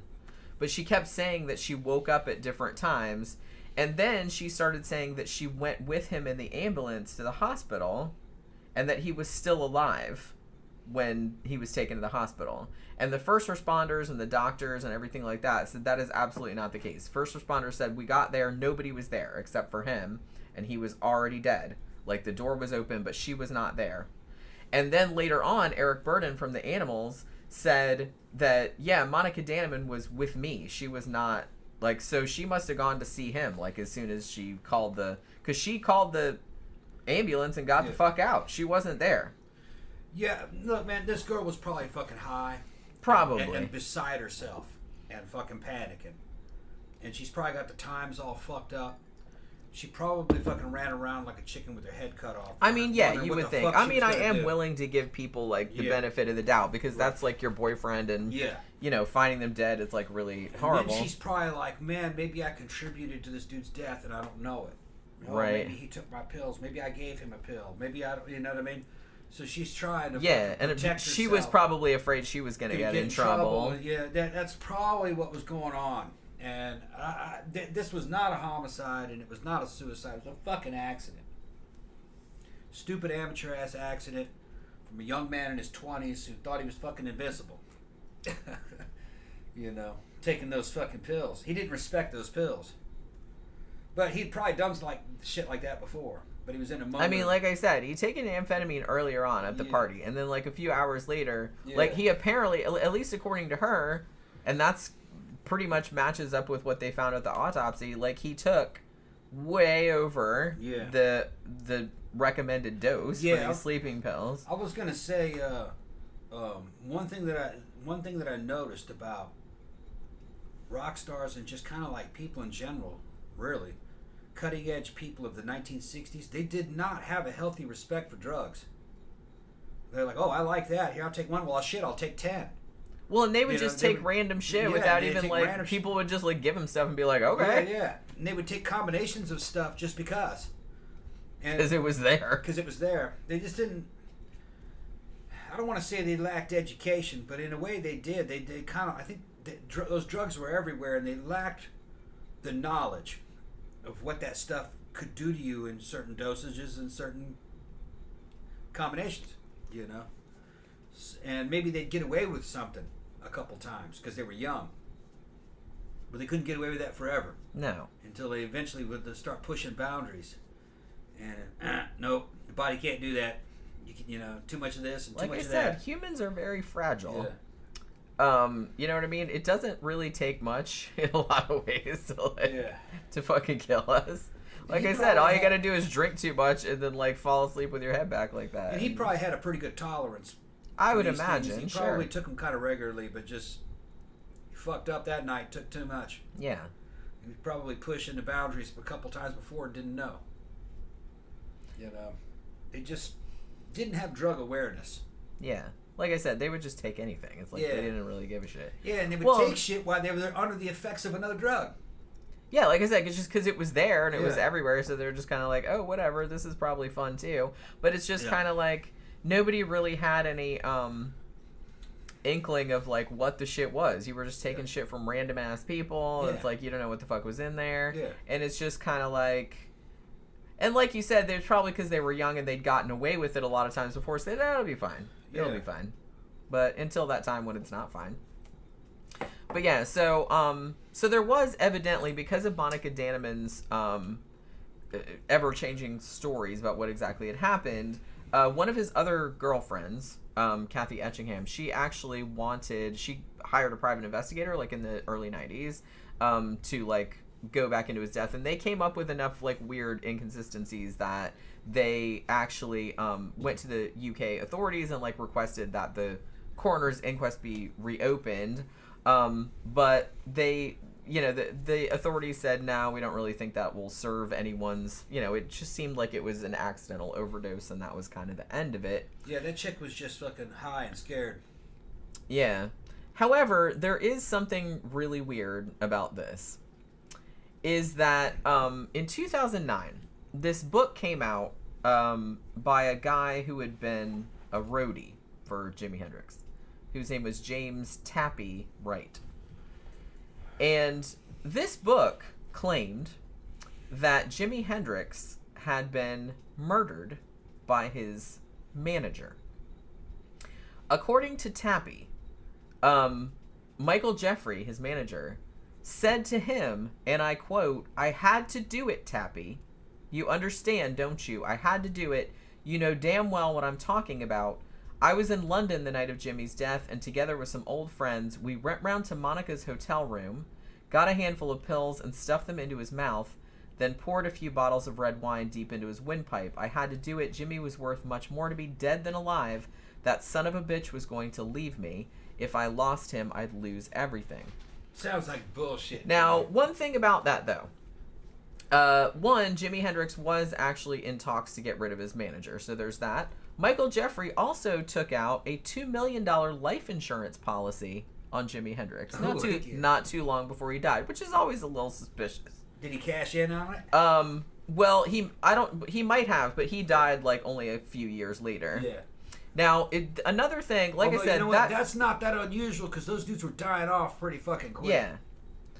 But one thing that kind of, like I said, that seems far-fetched, although I'm always suspicious when somebody takes out like a big life insurance policy on somebody, like, and then they suspiciously die. Yeah, but rock stars die. Well, I know that, but I'm just saying. Yeah. But another thing that was kind of interesting, and I was watching a documentary where they had the surgeon who was trying to revive Jimi Hendrix when they brought him into the hospital when he was already dead. And he said that, like, in the thing. He's like, he was already dead. We were trying to bring him back, but that was just what you do. But we knew he wasn't coming back from anything.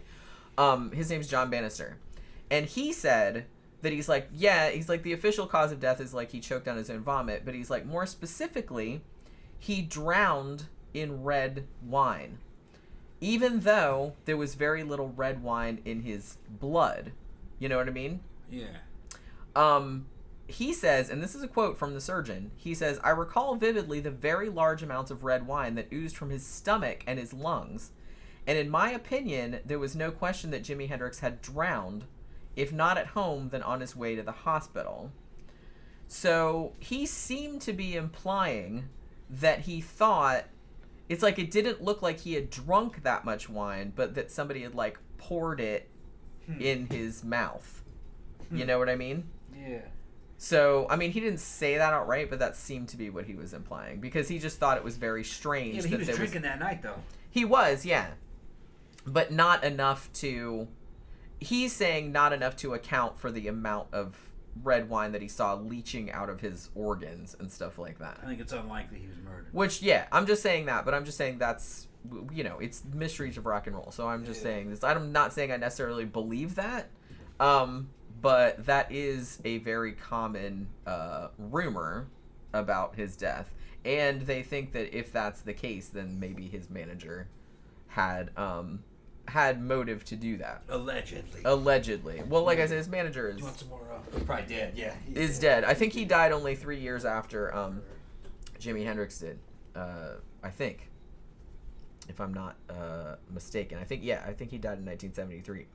So, yeah. And we brought it up before, and like I said, we kind of talked about this on our first Mysteries of Rock and Roll show. But, yeah, Jimi Hendrix, another member of the 27 Club. Along with, Jim Morrison, who we're going to talk about in a minute, Kurt Cobain, Amy Winehouse, but like I said, I was looking at like a statistical breakdown of that, and it is actually not any more common for rock stars to die at 27 than... Because I was reading that it's like there's also another cluster of rock stars that died when they were 25, and there's also another cluster of rock stars that died when they were 32. So 27, there's like nothing magical about the number 27. It just happened that like a bunch of like really high profile people died at that age, but it's not like statistically significant. You know what I mean? The guy from the Stooges died when he was 27 also. But yeah, so I don't know. Like I said, I don't know. It is pretty weird about the life insurance policy and the red wine thing. That is pretty weird. But I imagine that this is probably exactly what it looked like. And I don't think he was trying to kill himself either. I don't think it was. I just think it was an accident.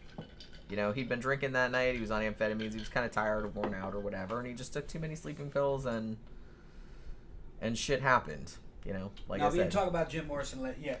No, we're gonna talk about Jim Morrison right now. And somebody brought up Michael Kaminsky, I think is what his name is. Cernicki. I don't have my glasses on.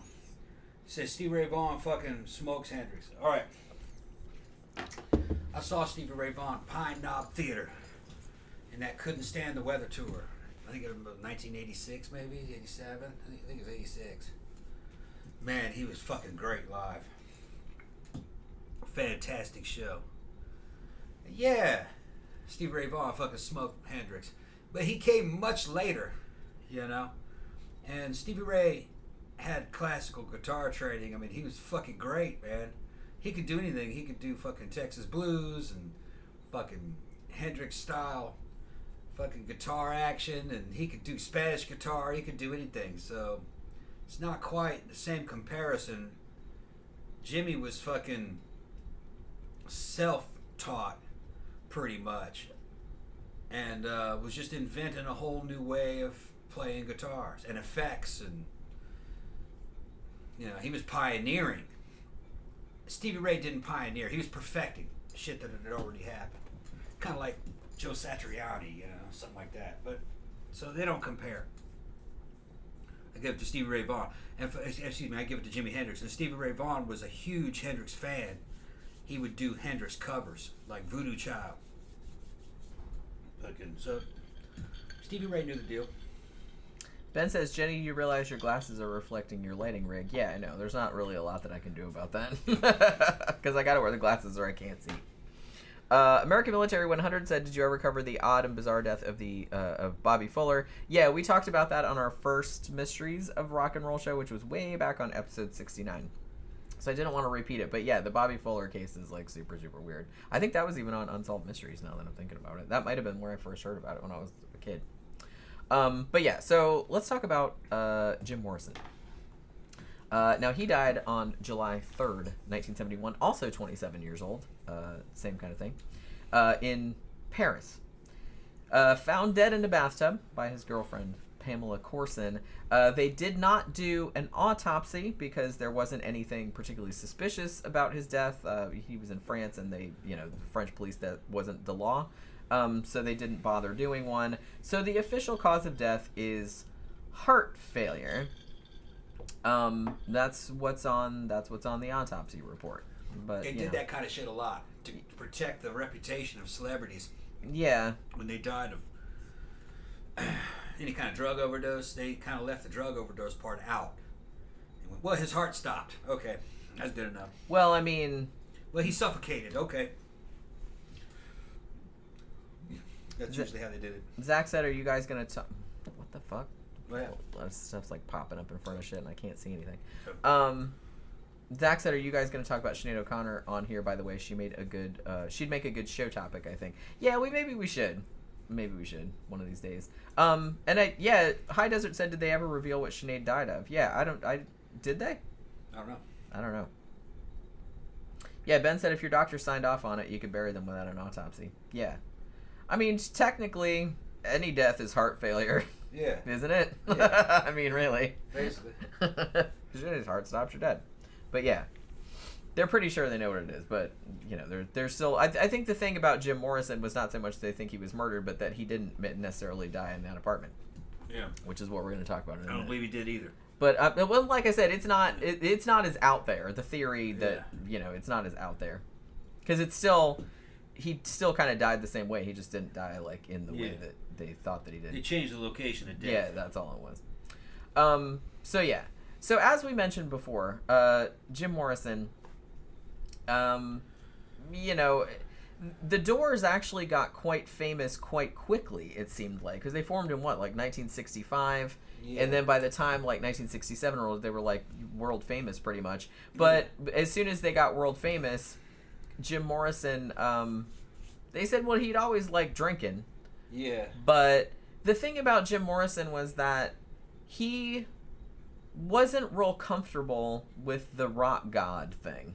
No, not at first. He would sing with his back to the audience. He did at first. first. He was fucking shy as shit. He was, yeah. And it's like he kind of leaned into it after a while, but then he thought, and the other members of the band thought too, that everything was kind of like revolving around him and his like good looks and his stage antics and stuff like that, and it was kind of getting lost. Like the music was kind of getting lost, and like their message was kind of getting lost. And really, he didn't want to be known as a rock star. He wanted to be known as a writer and a poet. That's what he wanted to be. Yeah. And so I think that he was getting to a point where he was just like sick of all of it, right? Yeah. Well, Jim was the front man. He was the ultimate front man. I mean, he commanded the attention of cameras and the media. The girls fucking loved him. But there would have been no Jim Morrison without fucking Ray Manzarek, the keyboard player. He was kind of the brains behind that operation. And I think Ray kind of kept him under control and kept him focused. In other words, what I'm saying is that Morrison couldn't have gone solo. He did sometimes, but he'd just go off into poetry and shit. Yeah. Ray could go solo if he wanted to. He could probably get another guy who was as good as Morrison. But I don't know. Morrison had captured the fucking media's attention and people's attention already. So I'm not bashing on Morrison. Morrison was great. He was like super talented. He was great. Yeah, and but he was a man of his time. Dealing with the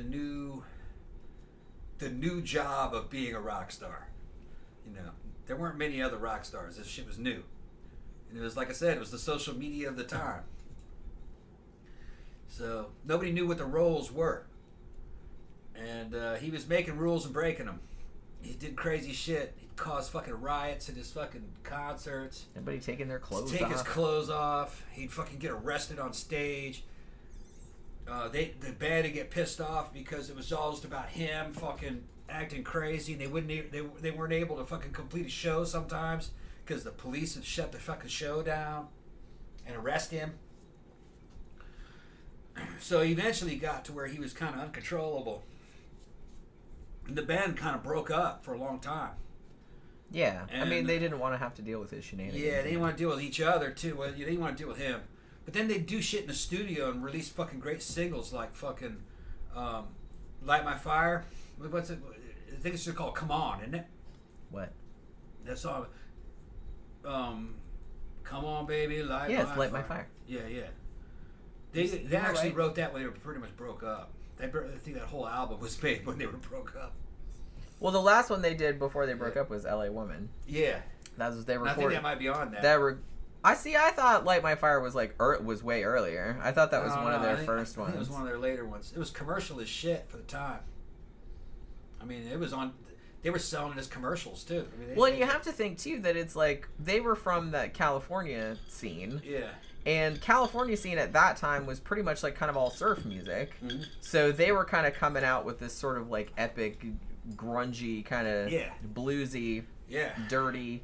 It was like the Nirvana of the time. So it was like, you know, and man, the Doors still sound fucking good today. They're kind of timeless. Yeah. If it wasn't for that weird fucking synthesizer that Ray played, it'd be hard to place it. I still dig that though. Yeah, it's got a certain sound to it, just real 60s sound. It's kind of crazy. It sounds like an organ almost. Well, yeah, technically it is an organ, I guess. But. Yeah, and that's a synthesizer. Yeah, but it's synthesizer. It sounds like an organ. Yeah, it's like a real primitive synthesizer, but it was real high tech in the day. Jim did call He did call it though. He said eventually there would be no bands. It would just be a box that made music and a guy on stage singing to it. And they go, yeah, that's eventually what it became. They're called industrial. V&V Nation and shit like that. Well, that's at least two guys, but it's two guys and a... But yeah, fucking Jim called it, but he thought that was going to be like fucking great innovation and everybody would love it. They didn't realize how stale that is, fucking on stage live, to just see a dude on stage and recorded music coming out of a fucking laptop or something. Which, like, some of that's good, like, just to listen to on your phone or whatever, but it's like car, you don't really, or in the car. It's like you don't really want to, like, go see that live. It's, like, boring as shit. Right. You want at least a 3-piece band. That's gonna, like, do something. Yeah. Like, entertaining. You know what I mean? But, you know, Morrison called it, but he didn't understand what that would actually look like. That would wear off. That everybody could do that. Yeah. So, I mean, the thing about it is that I kind of feel bad for Jim Morrison because he wanted to be taken seriously. I mean, he was very intellectual, he was very into poetry, very into literature, and he wanted to be taken seriously as that. You know, and the avenue that he kind of got into was like doing the rock star thing, but then like he gets there and he's just like, well, this isn't really what I wanted or like what I signed up for. And it's kind of shitty because he was so attractive and because he was so magnetic and because, like, you know, he had all these female fans and stuff like that, he's not gonna get taken seriously like as an artist because, and you know, and you can see like the other guys in the band are gonna get pissed off about that too because they're like, hey, we're the ones writing the music and shit like that. Nobody gives a crap about us. You know what I mean? They just give a crap about him up there with his fucking lips and everything. He had a great look. He did, yeah. With his hair and everything. Yeah. It was kind of curly and a little bit, kind of mid-length. And when he was in good shape, he looked like an old Greco-Roman statue. He looked like a statue of David or something like that, you know what I mean? And fucking, they photographed him a lot in black and white and put him in fucking magazines, and he looked fucking like a Greek statue. He looked great. He had a very handsome face, especially when he was thin. Now, some of the girls said the girls fucking loved him, all right? But some of them said he also stank. Well, they were all hippies, you know. He had a fucking pair of leather pants that was real thick, good quality leather pants. And he wore them constantly, and he would go on commando in those motherfuckers. He never washed them, and he wore them forever. And they said you could just smell him coming in them fucking dirty ass leather pants.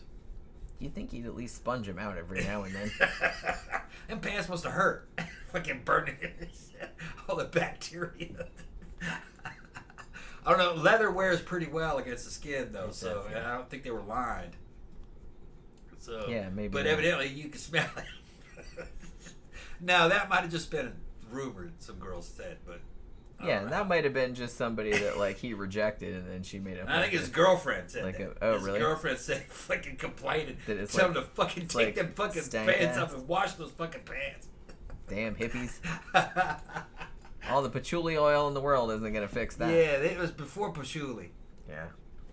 I know. I'm just just laughing about it. He could have used. Fucking Morrison would have been bathed in patchouli if it was around at that time. Probably. Yeah, he seemed like somebody that would totally do that. The patchouli wear, motherfucker. Incense burning and stuff. Smoking a bong. Drinking fucking alcohol. And then trying to trying to get into a car. But he didn't even have a driver's license though. Yeah. He didn't have a driver's license, but he would try to drive. It's fucking crazy. But yeah, so famously, there was a show in Miami in 1969 where he got accused of indecent exposure for allegedly like taking off his pants and wagging his dick around or whatever. Yeah. Even though like some people that were there and like some people that like manager and stuff like that said that didn't happen, like he didn't do it.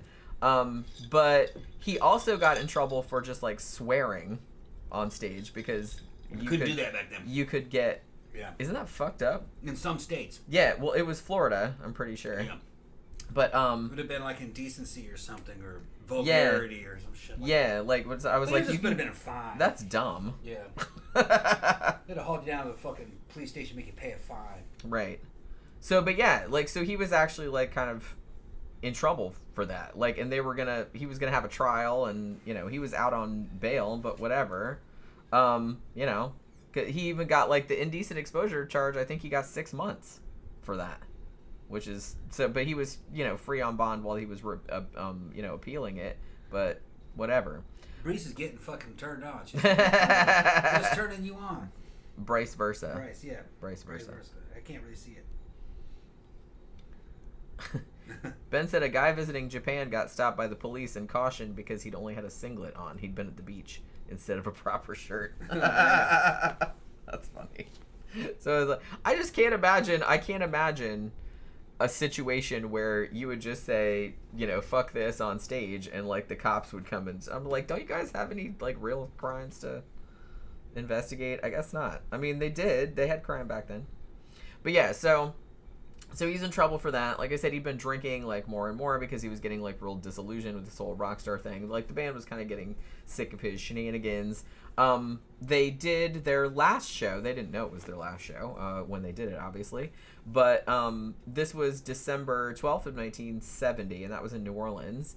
And I don't even think they finished the show because Jim Morrison was just completely shit-faced.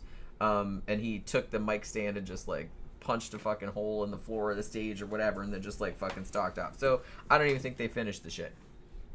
She got turned. It's either he or she got turned on by the description of Jim Morrison's body. Okay. Well, like I said, it's funny because the very famous photo of him, without the shirt, that's on all the posters and stuff. Yeah. Like after a while, like he absolutely would not allow that photo to be used anymore because he just thought it was overshadowing like what he wanted to be known for, I guess.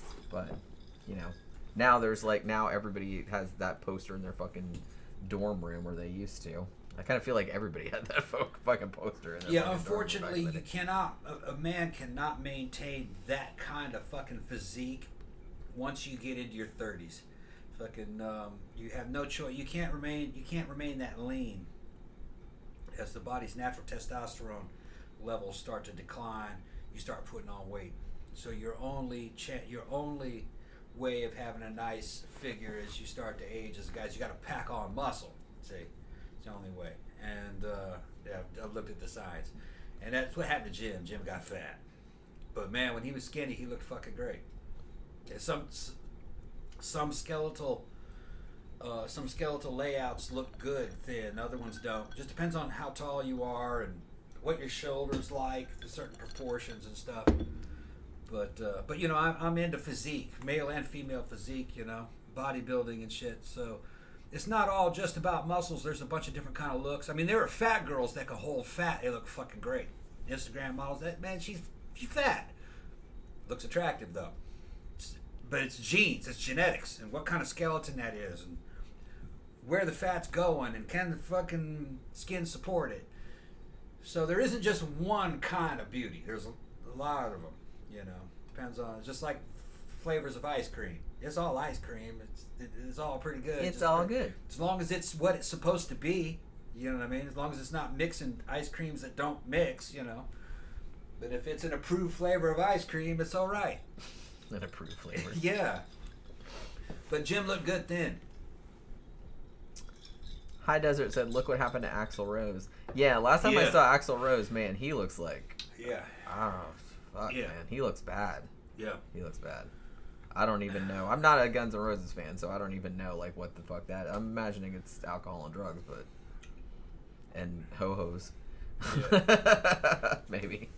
Little Debbie. All that couch surfing and all that hanging out with porn star chicks and just drinking and fucking living off of other people and indulging.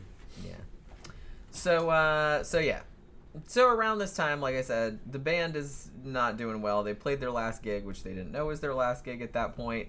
You know, after that gig where they didn't even finish it, they called the rest of the tour off, and then the band is like, we're going back to LA, and they're going to finish working on the album, LA Woman, which ended up being their last album, right?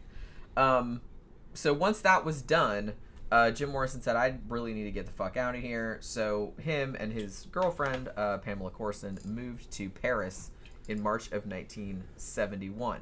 Now, him and her, they were there for like 4 months, and Jim actually seemed to be doing really well. You know, he was getting back into his poetry. Like, he seemed a lot happier. You know, he wasn't, like, people kind of knew who he was, but he didn't get recognized in the street all the time, so it was almost like he could be, like, normal. There were photos taken of him, like, in the last few days, and he actually looked good. Like, he looked like he was kind of healthier, and he looked like he was having a good time and shit like that. But the thing about it, as I mentioned, even though, from what I read, and I don't know how true this is, but, and a lot of people that knew him, said that Jim Morrison was not real into heroin, but, his girlfriend Pamela absolutely was. She was, you know, and a couple of them did call her straight up a junkie. And apparently Jim Morrison was not happy about this and tried to, like, get her to stop it. He didn't do it himself, but apparently he was not successful in getting her to stop it. They did actually, you know, they spent a lot of time just walking around Paris doing shit like that, but they went to, like, a lot of nightclubs and stuff like that. So I imagine they were probably, like, indulging in a lot of their shit. And, you know, and Jim is still drinking a lot.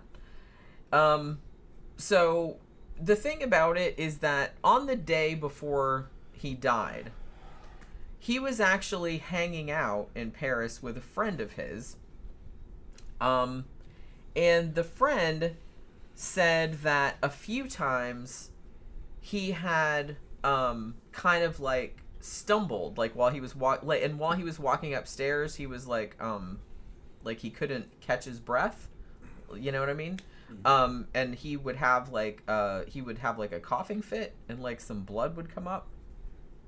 So he was obviously having some health issues despite seeming better, like being over there. So the thing about it, so they had this apartment, him and Pamela, near the Seine. And as I said, they were going out to clubs and shit like that. July 3rd, what ended up happening after Jim had spent the day with this friend of his, and he eventually went back to his apartment, and the friend had to go meet some other person, so that was like the last time he ever saw him. But Pamela, apparently, the official story is that she found him dead in the bathtub in the apartment, like about 6 in the morning. Now, apparently she called for help. She couldn't... What I heard was she didn't call the authorities at first because she didn't speak French. So she actually called a friend of hers who could speak French and said, "Can you please call the authorities for me, because I don't know how to explain it." So that's what happened. So they did come there, but by the time the authorities showed up, he was obviously already dead. The first responders, they said that when they pulled him out of the tub, they said his body was still warm, but very quickly they realized that his body was only warm because the water had been warm, that he looked like he had been dead for a little while, you know what I mean. So what what Pamela said happened was that they had been at the apartment at night, and then they had gone out to dinner. They went to a movie, and then they came back to the apartment and listened to some music and had some drinks and stuff like that. Now, apparently, she did some heroin, and he did some heroin too, although he didn't usually, they said. Now, he didn't inject it. They snorted it. Yeah. That's what I heard. That's what my friend Rich used to do. And another story too said that maybe he thought it was cocaine, but it's like I don't buy that. No, they know what it is. They tell each other what it is. Yeah. So as far as I know, they snorted it. But yeah. Now she said that Jim woke up in the middle of the night and then went to take a bath, and then she was just kind of like still in bed, like asleep.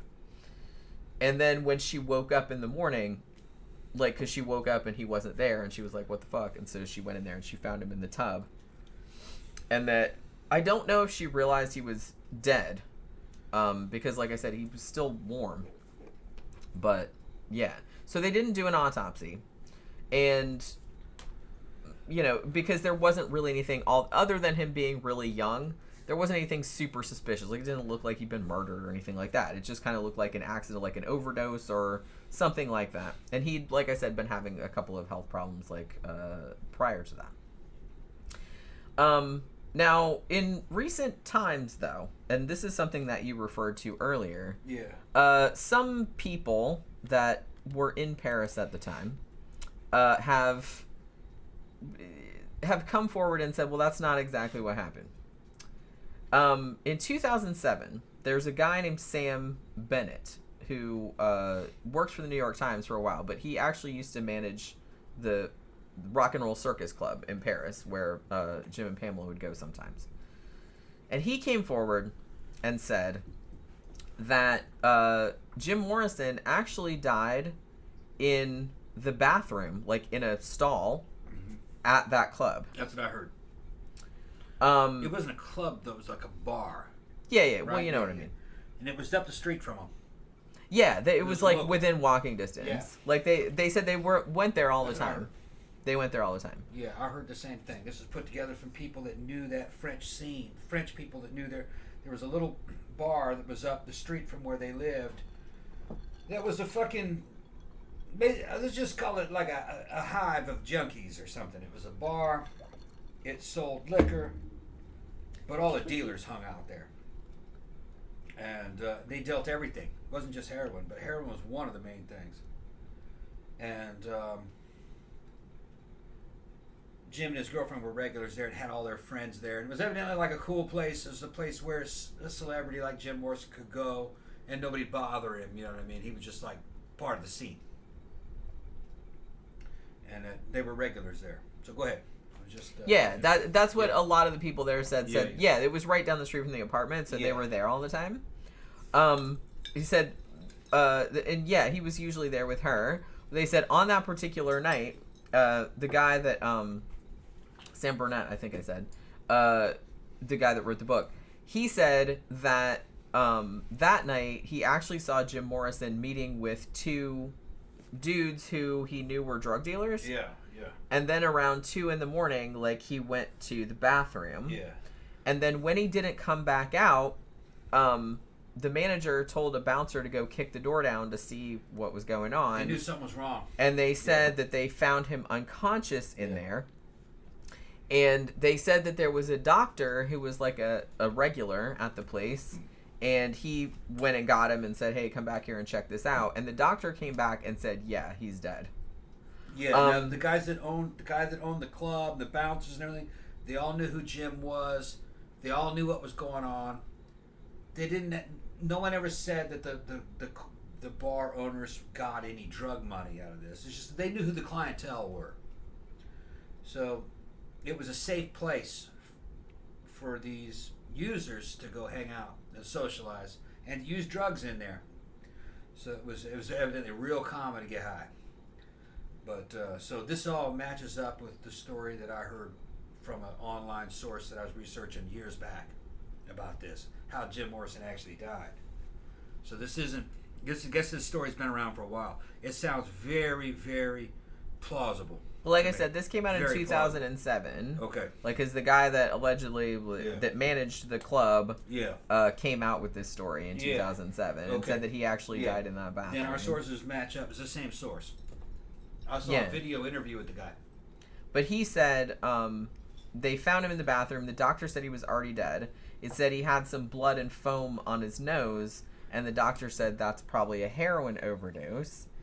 And then, apparently, there was another guy, a photographer named Patrick Chauvel, and he was at the bar as well, or he worked at the bar. He was a bartender. And he said that he helped carry Jim Morrison up the stairs. He said they didn't call an ambulance. Yeah. And they figured he was already dead. And they said the drug dealers were there, and the drug dealers were like, no, he's not dead. He just fainted. The manager wanted to call an ambulance, but the owner of the club said, don't do that. Too much heat. So they actually carried him outside and drove him, like they threw him in the car and drove him back to his house, and then dumped him in the tub while the girlfriend was sleeping in the apartment. Yeah. Now, one thing that I've heard that somebody that was talking about this and said, well, this is what makes me not believe it. Well, no, what I was going to say is that when he was brought from the club, he was allegedly like fully dressed, but it's like when they came to get him out of the tub, he was naked like he would be in the bathtub. So it's like, why would they have taken the time to like take all his clothes off and put him in the bathtub? But I don't know. The way I remember the story, they got her first and brought her to the club, I think. And then they went back to the house together. And then they took him up there and took his clothes off and put him in the bathtub and got the water super hot to hide the time of death, so he'd be nice and warm. And that's the same thing that matches up with what the ambulance people said. When they got him out of the water, he was warm, but that's because the water was warm. Yeah. So they detected that, but it didn't matter. They were just trying to conceal the location of the. Yeah, they just didn't want to get in trouble. Like, nobody killed him or anything like that. It was still, like, the same cause of death. It was still, like, an overdose. They had a bunch of drug dealers in there, and the guy didn't want to lose his business, and there was a lot of other people that weren't involved in this, and they didn't want to cause a big stink. And it's France, all right? They're not real strict about that shit anyway, about drugs and stuff. But Did they tell you why he was there? Why he was where? Why Jim went to the club? No. Okay. The same source in the interview that I saw said that Jim and his girlfriend had a side gig of dealing heroin. They would sometimes go to meet dealers, and you said he met two people there, and they would buy medium size quantities of heroin at a good price, and they would sell to other people outside the club, and that would help kind of like fortify their income so they could buy drugs, and it also helped them pay the bills, because evidently they spent a lot of money, you know what I mean? So yeah, he was getting royalties and stuff, but it wasn't he wasn't a millionaire, I don't believe, at this point. So they did need supplementary income at this time. So he goes there without her to go make the purchase, and purchases some heroin, and then goes into the bathroom to test some to see how good it was. Maybe he wanted some too, and he OD'd. It was strong. I don't know if he injected it or if he snorted it. Probably injected it, because you get more bang for your buck by injecting it. My friend Rich, who I told the story about him before, he died. He fucking shot himself in the head in front of his girlfriend, and he was a long-time junkie. Nice guy, though, over in Boston. And he was another ex-Army guy. And goth-type dude. He was older than me. He was 50 when he died, but he looked at him, man, you'd think he was 30. Didn't date a woman over fucking 25, man. Fucking just all these young girls. And he would snort it because he said that it was less addictive. That's what he told me. I don't know if that's true. I don't know. Because he was either. addicted. I mean, most of the people I've heard about that did heroin, like, injected it, but Yeah. I have heard some people snorting it too, but I don't know if there's that much difference in the addiction factor. It seems like it wouldn't be, but John what do I snorted know? it. He said it was less addictive, that you could resist it more. But he would also snort heroin in these parties and then drink an entire fifth of fucking scotch and See, remain standing. I don't know how he shit. would do it. I don't know how people do that. And kind he of was shit. 50. That's crazy. I mean, he must have had like built up a tolerance Yeah. over the years. I'm 54, and he, at 50, he looked a little bit younger than me, but he was kind of a thin build. He was real well preserved. And the girls liked him. He got fucking in a fight with his girlfriend, Soleil, who was this really sexy mixed chick from fucking California. Got into an argument with her over the volume of the television while they were watching fucking Excalibur. And he goes, "Fuck this, man. I'm sick of the shit. I'm out of here." And he walked into the walk-in closet and he came out. He had his fucking army fucking dress, green jacket on, and a fucking 38 special revolver in his head. And he goes, "I'm fucking sick of you." Pow! Blew his head off right in front of her. Killed him. Crazy. Yeah. And maybe if he'd like thought about it for a minute, he wouldn't have done that. but Yeah. That's the thing. Just out of the blue. Yeah. But the thing about it, another thing that came out after this was that, Marianne Faithfull, very famous, she said that she thought that her boyfriend at the time was the one who sold Jim Morrison the heroin that killed him. Like, she didn't think he did it on purpose, obviously. I mean, what was this story? Well, this is a different story that I heard. Well, no. It's the same story. It's Okay. just, like, in the club. But she's just saying that she's pretty sure that her boyfriend was the one that sold Okay. him the drugs. That killed him. And her quote was, "I'm sure it was an accident. The smack was too strong. Yeah, and he died." Mhm. That's what she said. So I don't know if that's Okay. true or not, but she's saying It that. still matches up with what I heard. Right. But like I said, they didn't do an autopsy, so they don't know. But most people kind of know. There's also rumors going around, and I don't believe these either, that Jim Morrison like faked his own death. No. But I don't believe that's the case. No, he's dead, and he's buried in the Père Lachaise cemetery in Paris, alongside a lot of his literary heroes. So I'm sure that probably would have made him happy.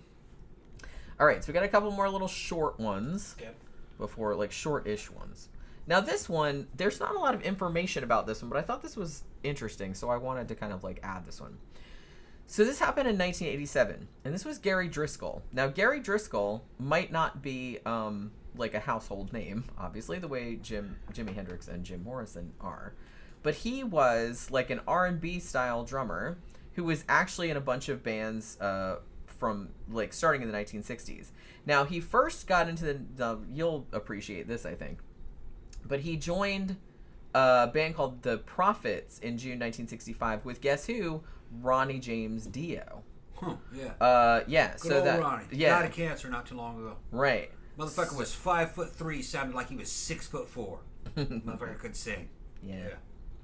But yeah, so that's how he started out. Like, he was in a band with Ronnie James Dio.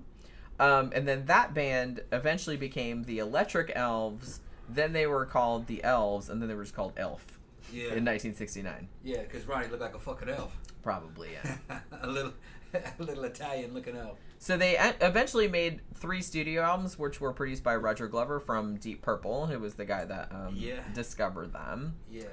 Now, Elf broke up in 1975, and they actually, like Gary Driscoll, Ronnie James Dio, and a couple other people, they got recruited by Richie Blackmore, and like formed Rainbow. Yeah. Now, Driscoll, Another good band. as far as I know, only played on Rainbow's first album. And the story goes that Richie Blackmore fired him because they like didn't like his style of drumming, which was like too R&B. There's actually a very funny clip, it's about 8 or 9 minutes long, on YouTube of Richie Blackmore talking about Gary Driscoll. And he's actually very, even though they fired him after the first album, he's actually very complimentary of him, and like the way he was talking about him is very it's kind of like a loving tribute. because apparently Gary Driscoll, they said he was very clumsy. Like, he was always, like, knocking his drum kit over. And it's like, so it's very, very funny stories that he has about this poor guy. But yeah, so he was on the first Rainbow album. Now, he got, like, later on he played in a band called Dakota, which is kind of the name of our cat. And also he started a band called Bible Black with Duck McDonald, who would be in Blue Cheer later on. They did a couple other albums as well. So after that, Gary Driscoll basically, like, became a session musician and then also had to get a day job, so he wasn't, like, super, super famous. But the thing about Gary Driscoll was in 1987, on June 8th, he was actually found murdered in Ithaca, New York. And his murder is still unsolved. There's not a huge amount of details about it, but there is evidence to suggest that the murder was carried out by more than one person. The one suspect that they had, like, actually fled the country, and has never been named. But there are also rumors that the killing was maybe drug-related, but the biggest rumor is that that the murder was either, like, occult-related, or that he was dismembered, or that he was partially flayed. It was one thing that I saw. Like, I guess they just found him in his apartment or whatever. Okay, the reason why they're saying this, Ronnie James Dio, Rainbow, Elf, those bands, they hung out with other fucking bands that kind of had a mystical quality to them. Yeah. Some would say satanic. They weren't satanic, though. You go back and you look at those lyrics today, they're fantasy lyrics. They mentioned magic and cardinal points and shit, but there's nothing really negative about it. So I could see how conspiracy theorists will jump in and say, "Oh, Yeah. it's a cult," you know. But, Well, especially because the murder was never solved. yeah, but if you listen to the work of these bands, and then Ronnie later on ended up being in Black Sabbath, and then he went solo, and Dio, fucking great band, grew up listening to that. They were in a way quite positive, a lot of the messaging. So no, it was a cult in the way Lord of the Rings is a cult. You know what I mean? Yeah, they I did gotcha. kind of play into that, but Right. it was just stage, you know. And Ronnie was a great guy. Ronnie was real friendly. Everybody loved him. Yeah. But I didn't know about this murder.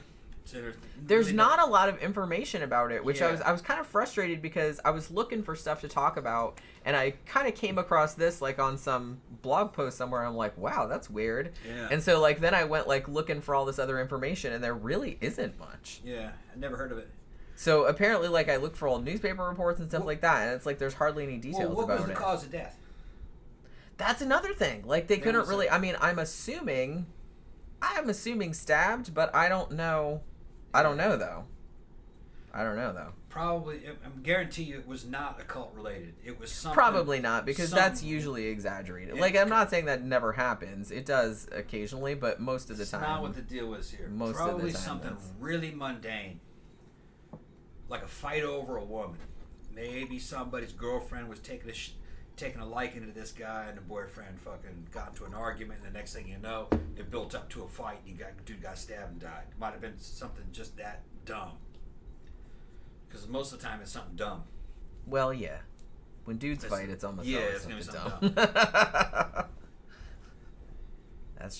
That's how they It wasn't roll. dumb for that dude. Well, He no, got killed. I You know guess what not. mean? Well, no, I'm just saying, but yeah, The I'm not reason saying that behind it's it- dumb that he died. I'm just saying that Right. it was a dumb reason. It's like Usually it's something dumb that builds up into this Right. fucking big thing, you know. people need to calm down. Yeah. That's all I have to say. Don't be partially flaying people just over stupid shit like that. It's not worth it. I had to see the cause of death. Not worth If he it. was partially flayed, we'd know about it.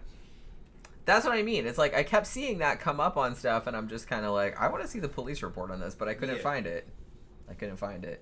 But it's just, So we're sure that this happened. yeah, he's Okay, dead. So it's not alleged. No. What they might be talking But I don't about. know exactly, like, I don't know exactly what the crime scene looked like and what because the cause of death was. Right. You don't know he was stabbed. Right. Yeah, I'm just speculating. Might have been something just as simple as dude was beaten to death, punched a couple Maybe. times and fell down, hit his head and died. That could happen. It might, you know what I mean? And then a big legend is born around it. Not enough. We don't have enough evidence with this. That's what I'm saying. I just wanted to mention that one because I kind of feel like a lot of people don't mention it, and I just came across it and I was just like, what? And so, but then I couldn't find anything else hardly about it. Yeah. So it's like, and it happened a while back. It was in '87. All right. So the last one I want to talk about, because I think that I was going to talk about this on the first Mysteries of Rock and Roll show we did, but I don't think I had time because I didn't put it in the description. So if I'm repeating myself, forgive me. But I do want to talk about, because this is kind of weird, the disappearance of Richey Edwards from the Manic Street Preachers. And this happened in 1995. I never heard of these guys. So they're actually quite a good band. They formed, like, I believe in the late 80s and got real big in the 90s. I remember seeing them on 120 Minutes and stuff like that. And I always thought, I kind of knew a lot about them too because they're Welsh. And they came from Blackwood, which is where my ex-husband's grandmother lived. So I've actually been to Blackwood many times. It's a very, very small, like, used to be a mining town. So Richey Edwards was actually the lyricist for the Manic Street Preachers. Also, they call him the rhythm guitarist, although he couldn't really play guitar. He was mostly just the lyricist guy. I mean, they did have him, like, up on stage, but as far as I know, they didn't turn his guitar on. They just kind of had him up there miming, but he was the one that wrote the words, and because his words were so amazing, they let him be part of the band. He originally started out as their driver, I think. But then when they saw, like, some of his lyrics and stuff like that, they're like, oh shit, you need to be in this fucking band. So the thing about it was that, like I said, they were from this town called Blackwood, which is in Wales, and I've been there many times because I still live over there back in the 90s. And it's a very, very small town. There used to be a big coal mine there where everybody worked, and then it closed in the 80s, so everyone was unemployed. So it's very, very small. And these guys, growing up in the 80s and 90s in this very tiny town, there was nothing for them to do, and it's just like they were kind of into, more alternative shit. They were kind of, they weren't like the super masculine hanging down at the pub and watching football and all that kind of, or rugby or whatever the fuck. So they got beat up a lot and shit like that. So they just kind of, but they were real into, they're very, very intellectual. They were very into, literature and politics and all that kind of stuff. And they put all of that into their music. So, like, a lot of, alternative kids of the 90s, like, really got into them. And they actually got quite famous, probably more in the UK than here, but I knew of them just from watching, like, 120 Minutes and stuff. Now, I don't know if you guys know, but Richey Edwards disappeared in February 1995 and has not been seen since. Now, he has been legally declared dead as of 2008 so that his family could, sort out his affairs and things like that. But his disappearance has never been solved, and there have been some theories about what happened to him. Now, one of the things that he's best known at... Now, the thing about Richey Edwards is that one of the things he was best known for, other than being, like, an awesome lyricist, was that he was... very open about his depression and about his self-harm.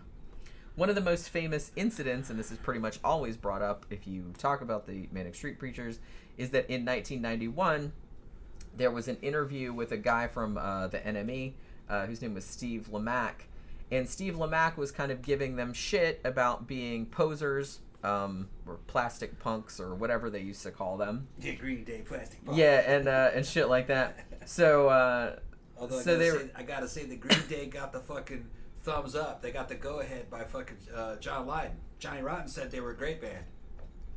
I saw Green Day at a college in Gainesville before they got famous. Yeah. Because I had one of their old albums, like, before they got real big, and that album was actually quite good. Yeah.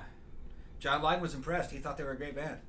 I mean, I'm not super into pop punk, but I thought they were good. I didn't like their later shit, but because it went to commercial. But their early shit was actually quite good. I think that's what he was talking about. It was actually quite good. He said they sounded great, and that He goes, yeah, he's like, they're pop, and like, he says they sound really good though. He says I like them.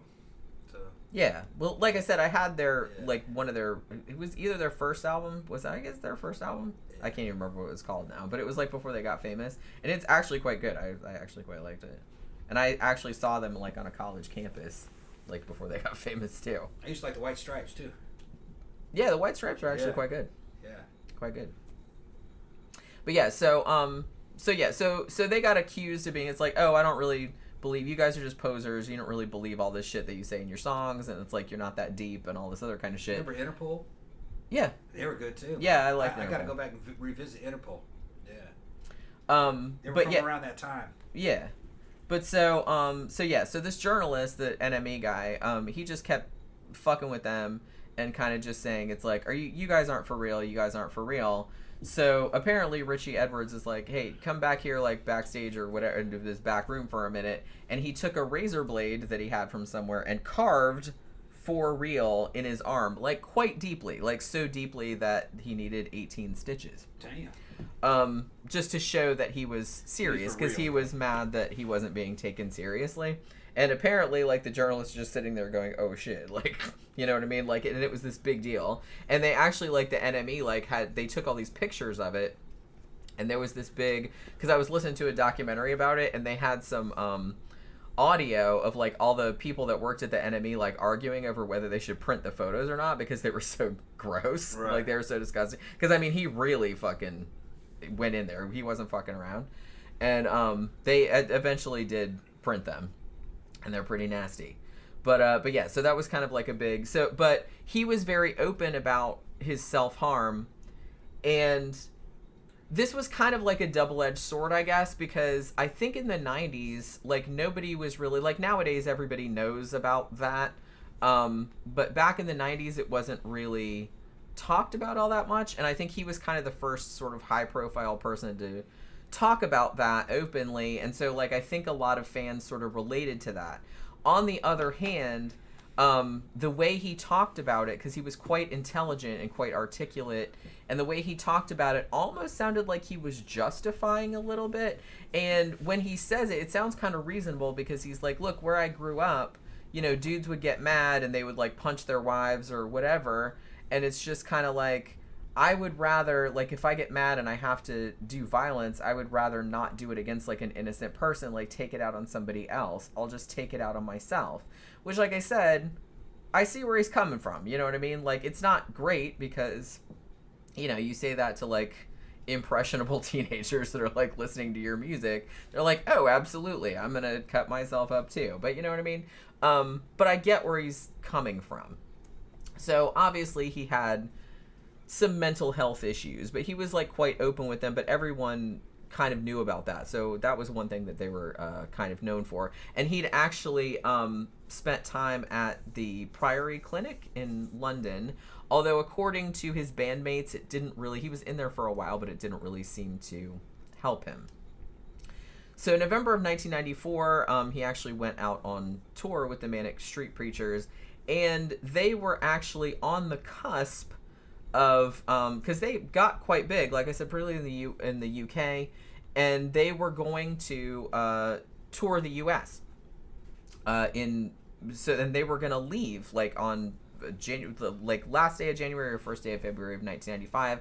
They were actually gonna leave to come to the US to do a big tour, which reminded me very strongly of Ian Curtis from Joy Division, who killed himself like right before Joy Division was going to come to the US for the first time on tour, and like he didn't want to go. That wasn't the only reason he did it, but he just didn't want to go. Another unspeakable loss. Who knows what Joy Division would have become? Fucking 23 years old he was. 23. Dude wrote lyrics like an old man, like a wise old man who just world weary shit. If you've never heard Joy Division, get a Joy Division album called Closer and go listen to that shit. It's white and it's got funerary statues on the front of it. It's fucking damn. I love that album. That's one of my favorite albums. And it's just an eerie album. Really good. Which reminds me of wintertime in Boston for some reason. Yeah, it is a very wintry, stark fucking feeling. Yeah. It sounds very cold, hollow. and echoey. Yeah. I read somewhere, I don't even remember where I read this. This was like years and years ago. They said it's one of those albums that is really good to listen to with no other sensory stimuli. Yeah. So I tried it one time. So it's like, so I blacked out all the windows and like just turned off all the other sound and everything like that. And I was like, wow, it was like, it's an experience. Like when nothing else is distracting you from it. This dude's only 23, man. He's writing lyrics like something like a fucking dude who's 63 would write. Yeah.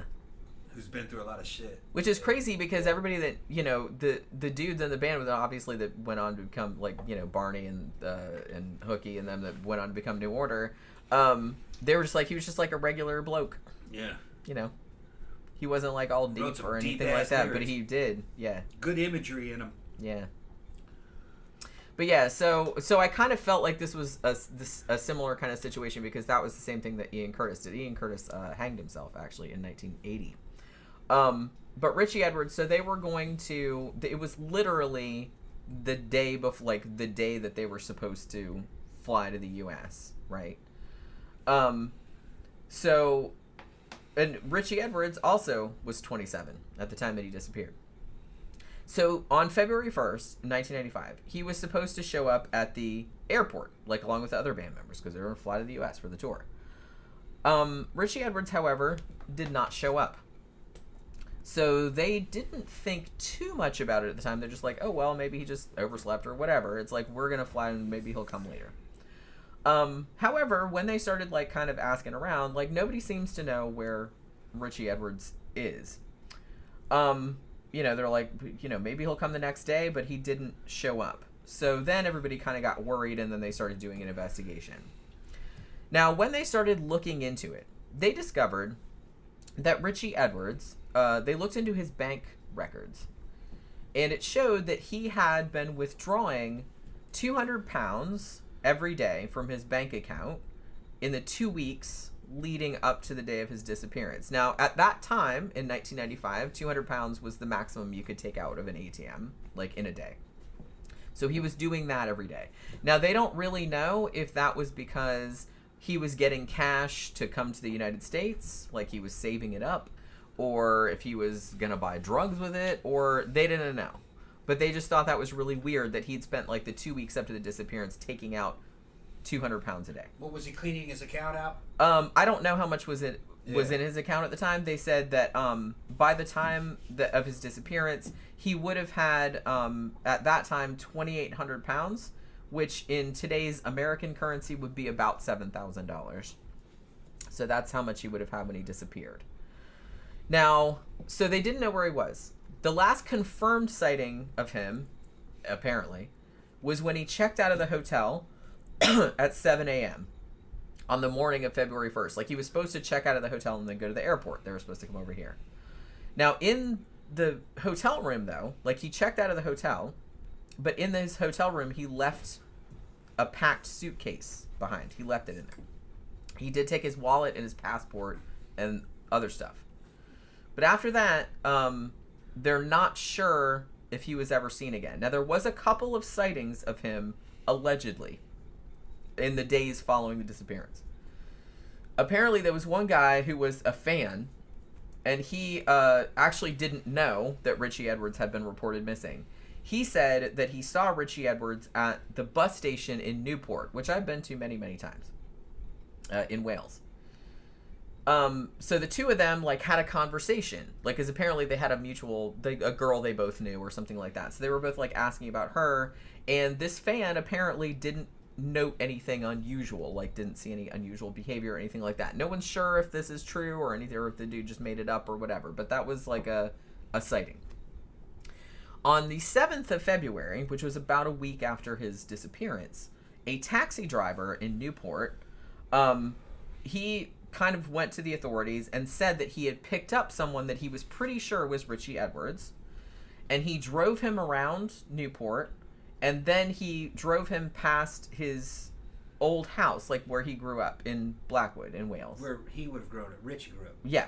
Right. The driver also said that the passenger asked if he could lie down in the back seat, almost like he didn't want anyone to see him. Yeah. So he thought he was acting a little bit weird. So he said the passenger, the taxi driver, believed that this was Richey Edwards. He left him at the Severn View service station right by the Severn Bridge, which, if you don't know, is the bridge that connects Wales and England, or South Wales and the south of England, obviously. I've driven over it many times. So there's that. So he left him there. He said the guy paid £68 in cash, which was the fare, and that's where he left him. Now, they thought that he had this car at this service station here. Now, February 14th, which was about 2 weeks after he disappeared, they gave his car a parking ticket, and then a few days after that, they designated the car as being abandoned because obviously nobody had come back to get it. So the investigators went in there to look in it, and when they looked in his car, it appeared as though someone had been living in there. They found some clothes. They found some recent photos of Richey Edwards' family. They found like food wrappers and things like that. So it looked like somebody had been living in it for several days. So that's about, they're not really sure what happened to him after this point, if indeed all of these sightings were him. Now, the overarching theory is that he probably parked his car, whether he was alive for a week or something like that, but he had parked his car right here by the Severn Bridge, and then he jumped off the Severn Bridge. That's what I was thinking. Now, the Severn Bridge is, sadly, quite known as a popular suicide spot because it's very high, like off the water.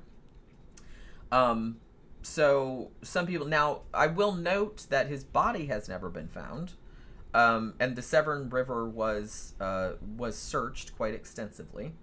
But I will note, too, that the Severn River, I believe, does go into the sea at some point. So if, and it does have very strong currents, that river. Out. So he may have been washed out to sea, hence why they never found his body. Sounds plausible to me. However, there is a contingent of people that think that Richey Edwards faked his death. Because there were like a couple reasons for that. One, some people thought that they saw him later on, like there were sightings of him in Israel, and some people thought that he had like met this girl. There was like some evidence he had met this girl in Israel, and he was talking about going there to meet her, and he was kind of sick of the rock star life and blah de blah. So maybe that had happened. And also he had like left books for some, like his favorite movie was Eddie and the Cruisers, which if you've never seen Eddie and the Cruisers, like from the 80s, is kind of about a guy that like fakes his own death, so there's that. And he also left a book for a friend in which the character like faked their own death. So some people kind of think maybe he did that. Red herring. But yeah, but it's like he hasn't turned up in all of the times since then. Yeah. Now, the rest of the band members... What? Let me say something. There have been people that have committed suicide and then left evidence behind saying that they faked their death or were abducted by UFOs and shit. Like, for instance, I think it was a Spanish guy, or he might have been Central American. He's in a Cessna airplane calling the tower over water, reporting a UFO, and he says, it's coming to get me. And then he was never seen from again. I think they found the plane. It was just crashed, empty plane in the water. But what he did is kill himself. He killed himself. He just didn't want his parents to know that he killed himself, I think. Yeah, I mean, that could be. So there are some people that kill themselves and then they try to want to hide the fact that they're doing it out of some kind of shame or trying to give their parents hope that they're still alive somehow, somewhere, type of deal. Which I think is actually kind of cruel. If you're going to fucking kill yourself, let everybody know. Yeah, I mean, it's sucky that it's like they're dead, but it's like at least they're... I think it's kind of worse. Yeah. If the person's just missing and you never figured out what happened to them, that must be horrible. You're just leaving them hanging. This guy here, it sounds like he was thinking about it for a long time, and then hesitated to pull the trigger right away. Wandered around for a few weeks, spending his money, and then did it. I think he's dead. It might have been, yeah. And honestly, like I said, they actually did legally declare him dead in 2008 because they haven't found hide or hair of him since then. He's dead. But he would have turned up by now. You would think, because he would have gotten sick of hiding or had to come back for money, run out of money, type of deal. And he only had what was the equivalent of $6,000. You'll blow through that quick. So, he's dead. That was his going away party. Yeah, maybe. I'm kind of that's what I'm leaning toward. Yeah, as well. And he went by the house where he grew up. He wanted to see it one last time. Then he killed himself. I thought this was actually kind of nice. He was doing a life review. The other 3 members of the Manic Street Preachers, because I think they're still around. I'm not really sure, but they got a new. Did they get a new lyricist? I'm not really sure, but they actually for a long time, they still might do this. Whenever they do a show, they always put like an extra microphone at their show, like as a sign of respect, for him. And for a long time, I don't know if they still do this, but they did this for many years after his disappearance. They actually still put 25% of all their royalties into his bank account in case he ever came back, which I thought was kind of nice. Apparently, and I was watching this one, this very long. It was just this girl, like this goth girl, woman. She was like 37, and she was a huge fan. She's British, and she was a big fan of Manic Street Preachers. And she did like an hour and a half long thing about Richey Edwards, and she was talking about him. And she said, I don't know if you guys remember this, like it was kind of a big thing in the UK. But when the millennium came, like when it was New Year's Eve, like on 2000, the Manic Street Preachers did a huge show, and everybody, it's like pretty much, she's like pretty much everybody in the UK like was watching that shit because it was like this big event. And she's like, and a lot of the fans, in the early days of the internet, they're all in the Usenet forums and stuff like that, and they were saying, oh, Richie's gonna come back like on the millennium, because he'd only been gone for 5 years at that point. And they were all just like waiting for that to happen, but obviously it didn't happen. I never heard of this story. It's a good story. Yeah, but it's really sad because he seemed like a very troubled individual. And the thing about it is that even though he said a lot of times that, he would never kill himself, because I think one of the quotes, and I'm kind of paraphrasing what he said, but he said something like, I'm a strong person, like I can handle pain. So it's like it never really crossed his mind, like to kill himself. But that doesn't mean, he had a lot of mental problems. He was, very open about his depression. He was very open about his self-harm. So I don't think it's really that much of a stretch. And you said that he was getting ready for a tour? Yeah, like I said, they were supposed to fly out that morning. Where were they gonna go? They were coming to the U.S. Okay. They were doing a U.S. tour. Yeah, so was that the first U.S. tour? I believe it might have been. I'm not entirely sure, though. He was getting performance anxiety. Maybe. Well, like I said, they were massive in the UK. I had heard of them, but they obviously weren't as massive over here as they were over there. He had depression and all kinds of mental problems. He was doubting himself, thinking that he wasn't as good as he really was, that he didn't deserve any of this, that he was an imposter. That's pretty common. He couldn't go through with it. That's pretty common. He was afraid that he wouldn't be good enough. Which is sad. This kind of stuff just makes me so sad. Yeah, that's what happened to Ian, I think, mostly. The guy from Joy Division. Yeah, he had a lot of... It wasn't just, like, the American tour. That was definitely their first American tour. There's other stuff that piled. But, he had just, like, his wife had just had a baby. He was, he had real bad epilepsy, which was not very well managed with the medication he was on. He was also allegedly having an affair, and that was a whole issue. And he was feeling bad about that because, like I said, his wife just having the baby and all of that. So it was a kind of a big clusterfuck, and I just think he couldn't take it anymore. Too much stress. It was just too much. And like I said, he was young. He was only 23. Well, and Richey Edwards was only 27. And it's a moment of weakness. Well, the thing about it is that a lot of times, think about it, when you're 23, 27, whatever, it's like that's still very young. Yeah. And, well, think about what would have happened if you had suddenly become super famous. It's really, and especially if you become super famous and you're not real mentally stable before that, and then suddenly like everybody's looking at you and everybody like has expectations of you, like and Cobain. right, and it's just like that can fuck you up. I understand that. Yeah, I understand that. It's like it's not too much pressure. It is, especially back in those days. It was kind of like internet was weak. It was still kind of the normal media. Everybody's being funneled into a very small. So you were going to have millions and millions of people watching you. It's a lot of pressure. So. And I don't blame people at all for not being able to handle that. I don't think most people could handle it without. I'm not saying most people would off themselves, but I'm saying most people would probably like have to find some fucking unhealthy way to deal with that shit. One of the members of Duran said, "Fuck it, I'm too famous. I'm out of here." Remember that? Got married to that damn supermodel and vanished. Yeah. I think that was during the Rio tour, wasn't it? No. Are you talking about Roger? He was one of the first ones to leave. He was. Yeah, but he stuck around because he was in Arcadia. He came back? No. No. There was one guy who left right after they got famous, like a year or so. Oh. Got famous. Oh, you're talking about somebody else. Then. Yeah, he got married. He just left. I don't even know the guy's name. He had black curly hair. Was he a drummer? No.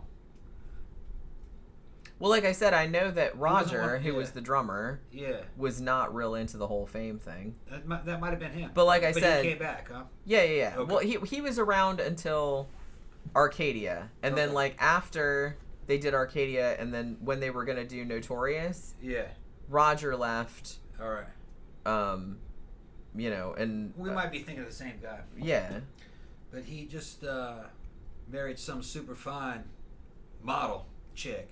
He had money. Well, I think Roger went and like lived on a farm or something. Yeah, they had money. They didn't have to work anymore.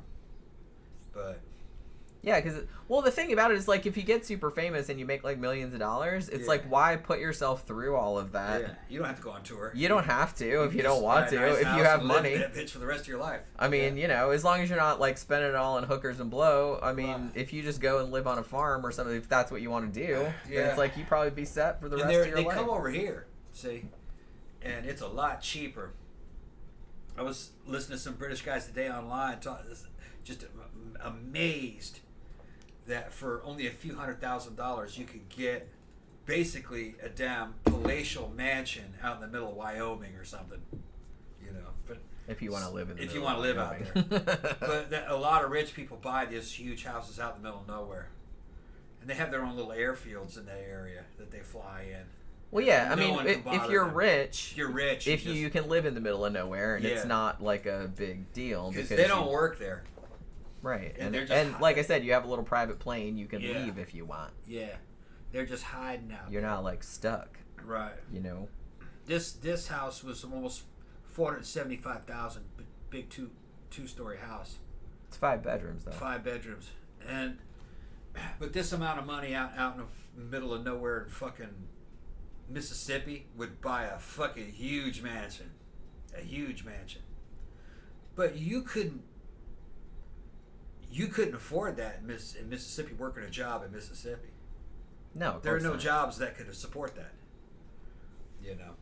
A dollar goes a long way out there, but there isn't very many ways to make a dollar. If you understand. Yeah, if you already have money, if you already have a lot of money, and you want to live out in the middle of nowhere, basically, then you're in luck. Yeah. Because there's any number of places where you can get a fucking mansion. Yeah. In the middle of nowhere. I was talking for hardly anything. I was talking to regular on the show, Conor Vatslan, a friend of mine online. He's in here sometimes. Lives in Tijuana, Mexico. He was just telling me the prices of what you can get in Mexico for this. You could get a palace in Mexico for this. I mean, I've showing pictures and they're just beautiful. Considered. Yeah. Americans have a weird concept of what fucking... Because I grew up in South America. If you guys don't know, if you're new to the show, I grew up in Brazil. But Americans have a weird concept of Mexico. They hear about these cartels. God, it must be hell. Everybody running and they're all going across the border. No, man, fucking Mexico's a fucking paradise. Every time you see, it's really funny because every time, well, not every time, but a lot of times when you see movies where like they go to Mexico or something, it all looks like the same fucking set. It's like this old junky town or like it's something. It's like It's like, yeah, maybe a little bit of Mexico looks like that, but most of Mexico. Mexico City's fucking got a It huge doesn't look goth like scene. that. It's got huge fucking sky rises and fucking. It's just kind of like, you know, when we were Beautiful. growing up in the 80s, Yeah. and every time something was set in quote unquote Africa, Yeah. it always looked like fucking tribal, like, Yeah. and I'm just like, they have like cities there. Yeah. Like, Nigeria's looking quite good now. Yeah. if you showed somebody like a fucking picture Yeah. of that, it's like they just be, it's like, yeah, it's Africa. Yeah. You know what I mean? It's just like, There's this like American European supremacy idea that everywhere outside of our world is the hell. Like I was living in Brazil, I'd tell people I live in Brazil, you know, back in the 80s, they were like, damn, like I was living in a hut in Africa or some shit like that. right. Brazil was fucking gorgeous, man. It was like a living Duran Duran video. Fucking hell yeah. It's it was just fucking really great. funny. Well, a lot of Americans don't travel No. like outside of the country. So All they don't fucking know. South America's like that. Fucking Uruguay, Paraguay, Chile, Argentina. Fucking they're great, man. I'd like to go to Colombia. Yeah, Colombia's got problems. Colombia's fun, man. Fucking everybody I know that's went there said they have a great time. Fucking the people are super nice, beautiful people. A lot of Americans move there. Yeah. And if you have if you have just kind of like a regular amount of money here from America, you can go there and you can just fucking live. That's why a lot of Americans move there, Yeah. because it's a Yeah. high standard of living for like not a lot of money. And the food is fantastic. A lot of people retire there, The food is fantastic. Great meat. Great like Central fucking America, poultry. like a lot of countries in Central America. Fruit and vegetables, man. It's paradise. That's why after World War II, all the damn Germans, all the Nazis fucking ran down there to fucking. If it wasn't Everybody- hot, I'd probably consider it. Yeah. Because it's like I don't really want to retire somewhere even It's hotter not that than hot. here. It's not hot. It's Still. on the other side of the equator. If you go, I know, but Brazil's the same. It's just reversed. The seasons are reversed. It's on the other side of the equator. I know, but still, Yeah, but no, it's that would be weird. That would take some Yeah. getting used to. I know But Australians are. Argentina's used to it, like but- Europe. You know, Yeah. Antarctica's near there. You know, like Yeah. It's just funny. Well, I think I've told this story before, but my stepdad's mom, she's dead now, but I mean, when we were going back and forth, when I was going back and forth to the UK all the time, she actually asked me one time, and this was like in the 2000s, if they had VCRs over there. yeah, crazy. Mexico's got a fantastic goth scene. And I was like, the weird thing about that was Good that clubs. I don't know if like a lot of Americans know, but like when I was going back and forth to the UK in the 90s, the UK was actually like technologically was quite a bit ahead of the US at the time.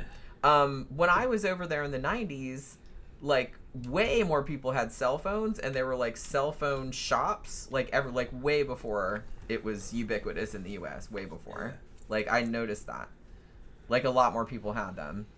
So I moved to Brazil like in '83 as a kid with my parents, and the food in Brazil. And I moved there from California, from the Los Angeles area, and the food was much better in Brazil.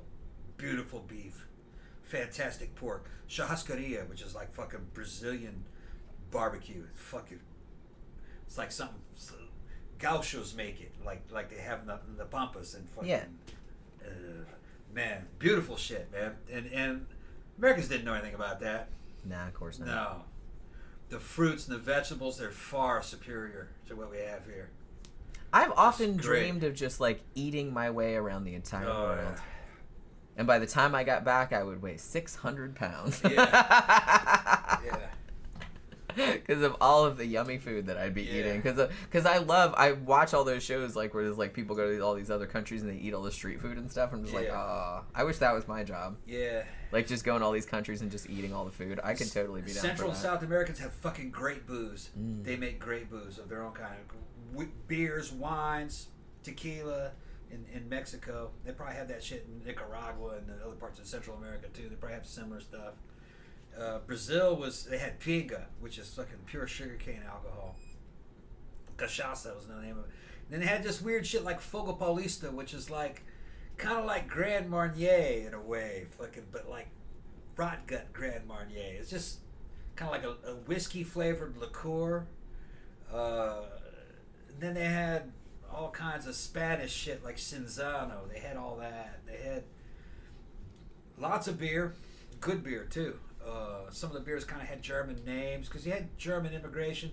You have Irish immigration all throughout South America. People don't realize that, but fucking yeah, all the Irish people didn't come here. They didn't come here. They went other places too. Right. too. Same thing. Yeah, the Germans. So Brazil has a shit ton of Micks in it. Mick Henrys, McDowells. There's lots of them. And I've heard that I've heard that Chile was like that also, like around Santiago.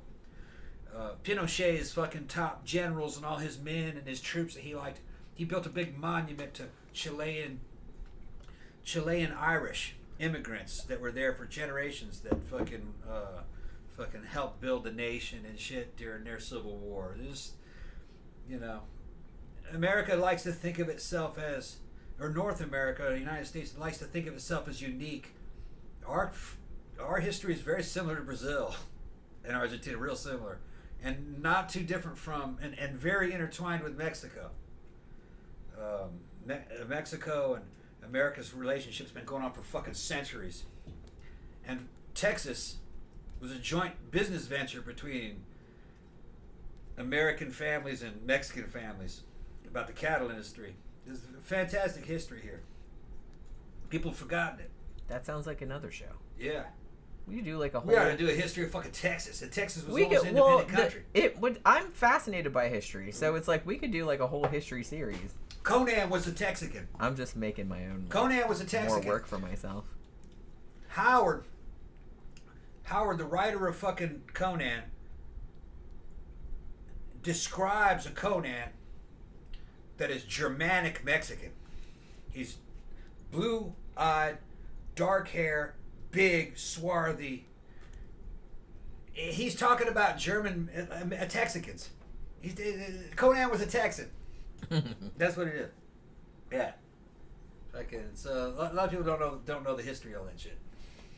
Well, as we always like to point out, history is always a lot more complex than people remember. Yeah, and Arnold's youngest son is half Mexican, and he looks just like Arnold, and he's a bodybuilder now. I forgot what his name is. Pena is his last name. But that's Arnold Schwarzenegger's youngest son. I've been watching his bodybuilding progress. If you ever wanted to make another Conan movie, you get him. Joseph Pena is his name. I believe it's Pena. Joseph. He looks just like fucking Arnold. The slightly Mexican Arnold. And that's how fucking Robert E. Howard described Conan. Well, if they're gonna reboot they do the trilogy like they should. Yeah. Then that's who they should have to do it. Yeah. Can he act?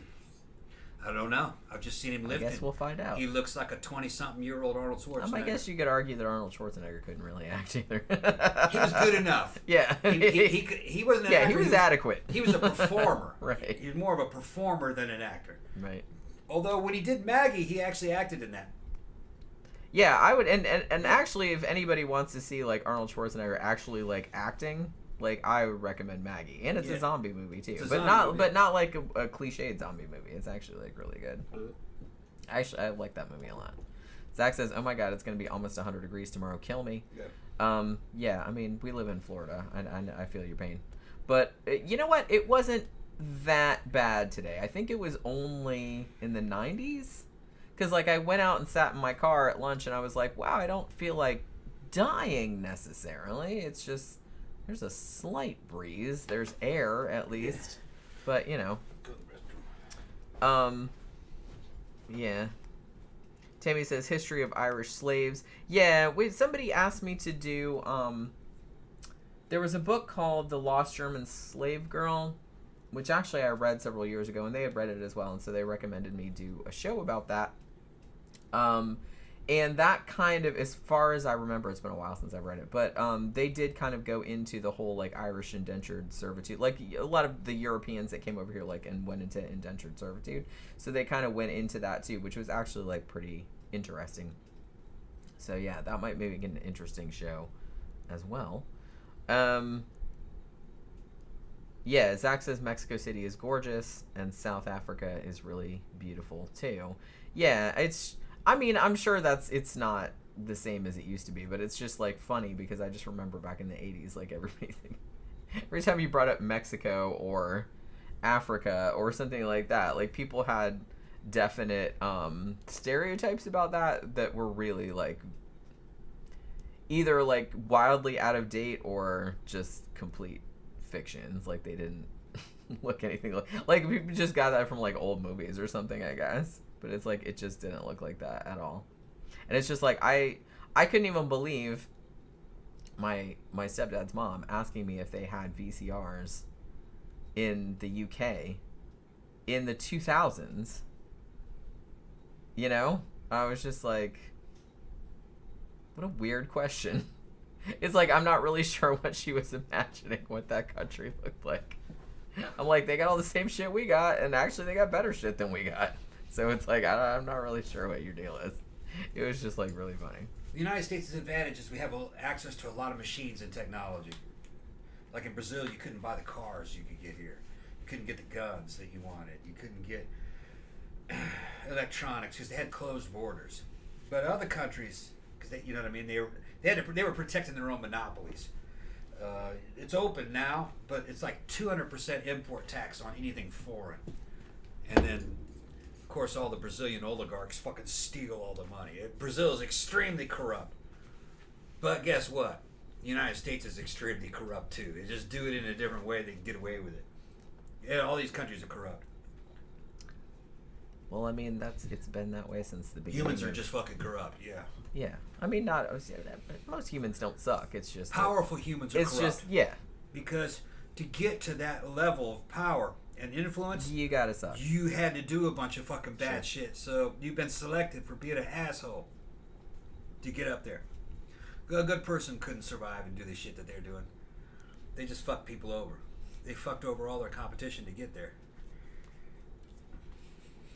All right, Ruthless. So it's getting very late, and Okay, I have yeah. to get up very early in the morning. So we finished this one? Yeah, and Okay. I'm actually really glad that I got through all of the stories because I Yeah. didn't think I was going to be able to. Yeah. As much, but I wanted to do these 5 because they were like really interesting. But yeah, so I mean, yeah, we were talking about Richey Edwards, but my theory is I think that I don't think he jumped off the bridge right away. I think he was planning to, but then he decided to like hang out for a little while, but then I think he actually did. And I think the only reason they didn't find him was because he got swept out to sea. Probably. So I don't think they'll probably As soon ever as the find body's him. in a drink in a large body of water, it gets very hard to fucking find that body, and it's eaten pretty quickly. Yeah. If it goes out to sea, it's eaten real quickly, and it'd be hard to find anyway. And the thing about it, it's like I think this story, like this particular, even though I'm not like a huge fan of the Manic Street Preachers, like I don't know a lot about them, but I think that this one resonated with me a lot because a lot of the locations we were talking about, like the Newport bus station, I've been there like lots of times. The Severn Bridge that he supposedly jumped off of, I've driven over that like a bunch of times, and it's just like so. And Blackwood, I've been there, so it's just kind of like weird that like all these locations and I can picture them in my mind because I've actually been there. And that's where they're from, you know, so I thought that was like pretty weird.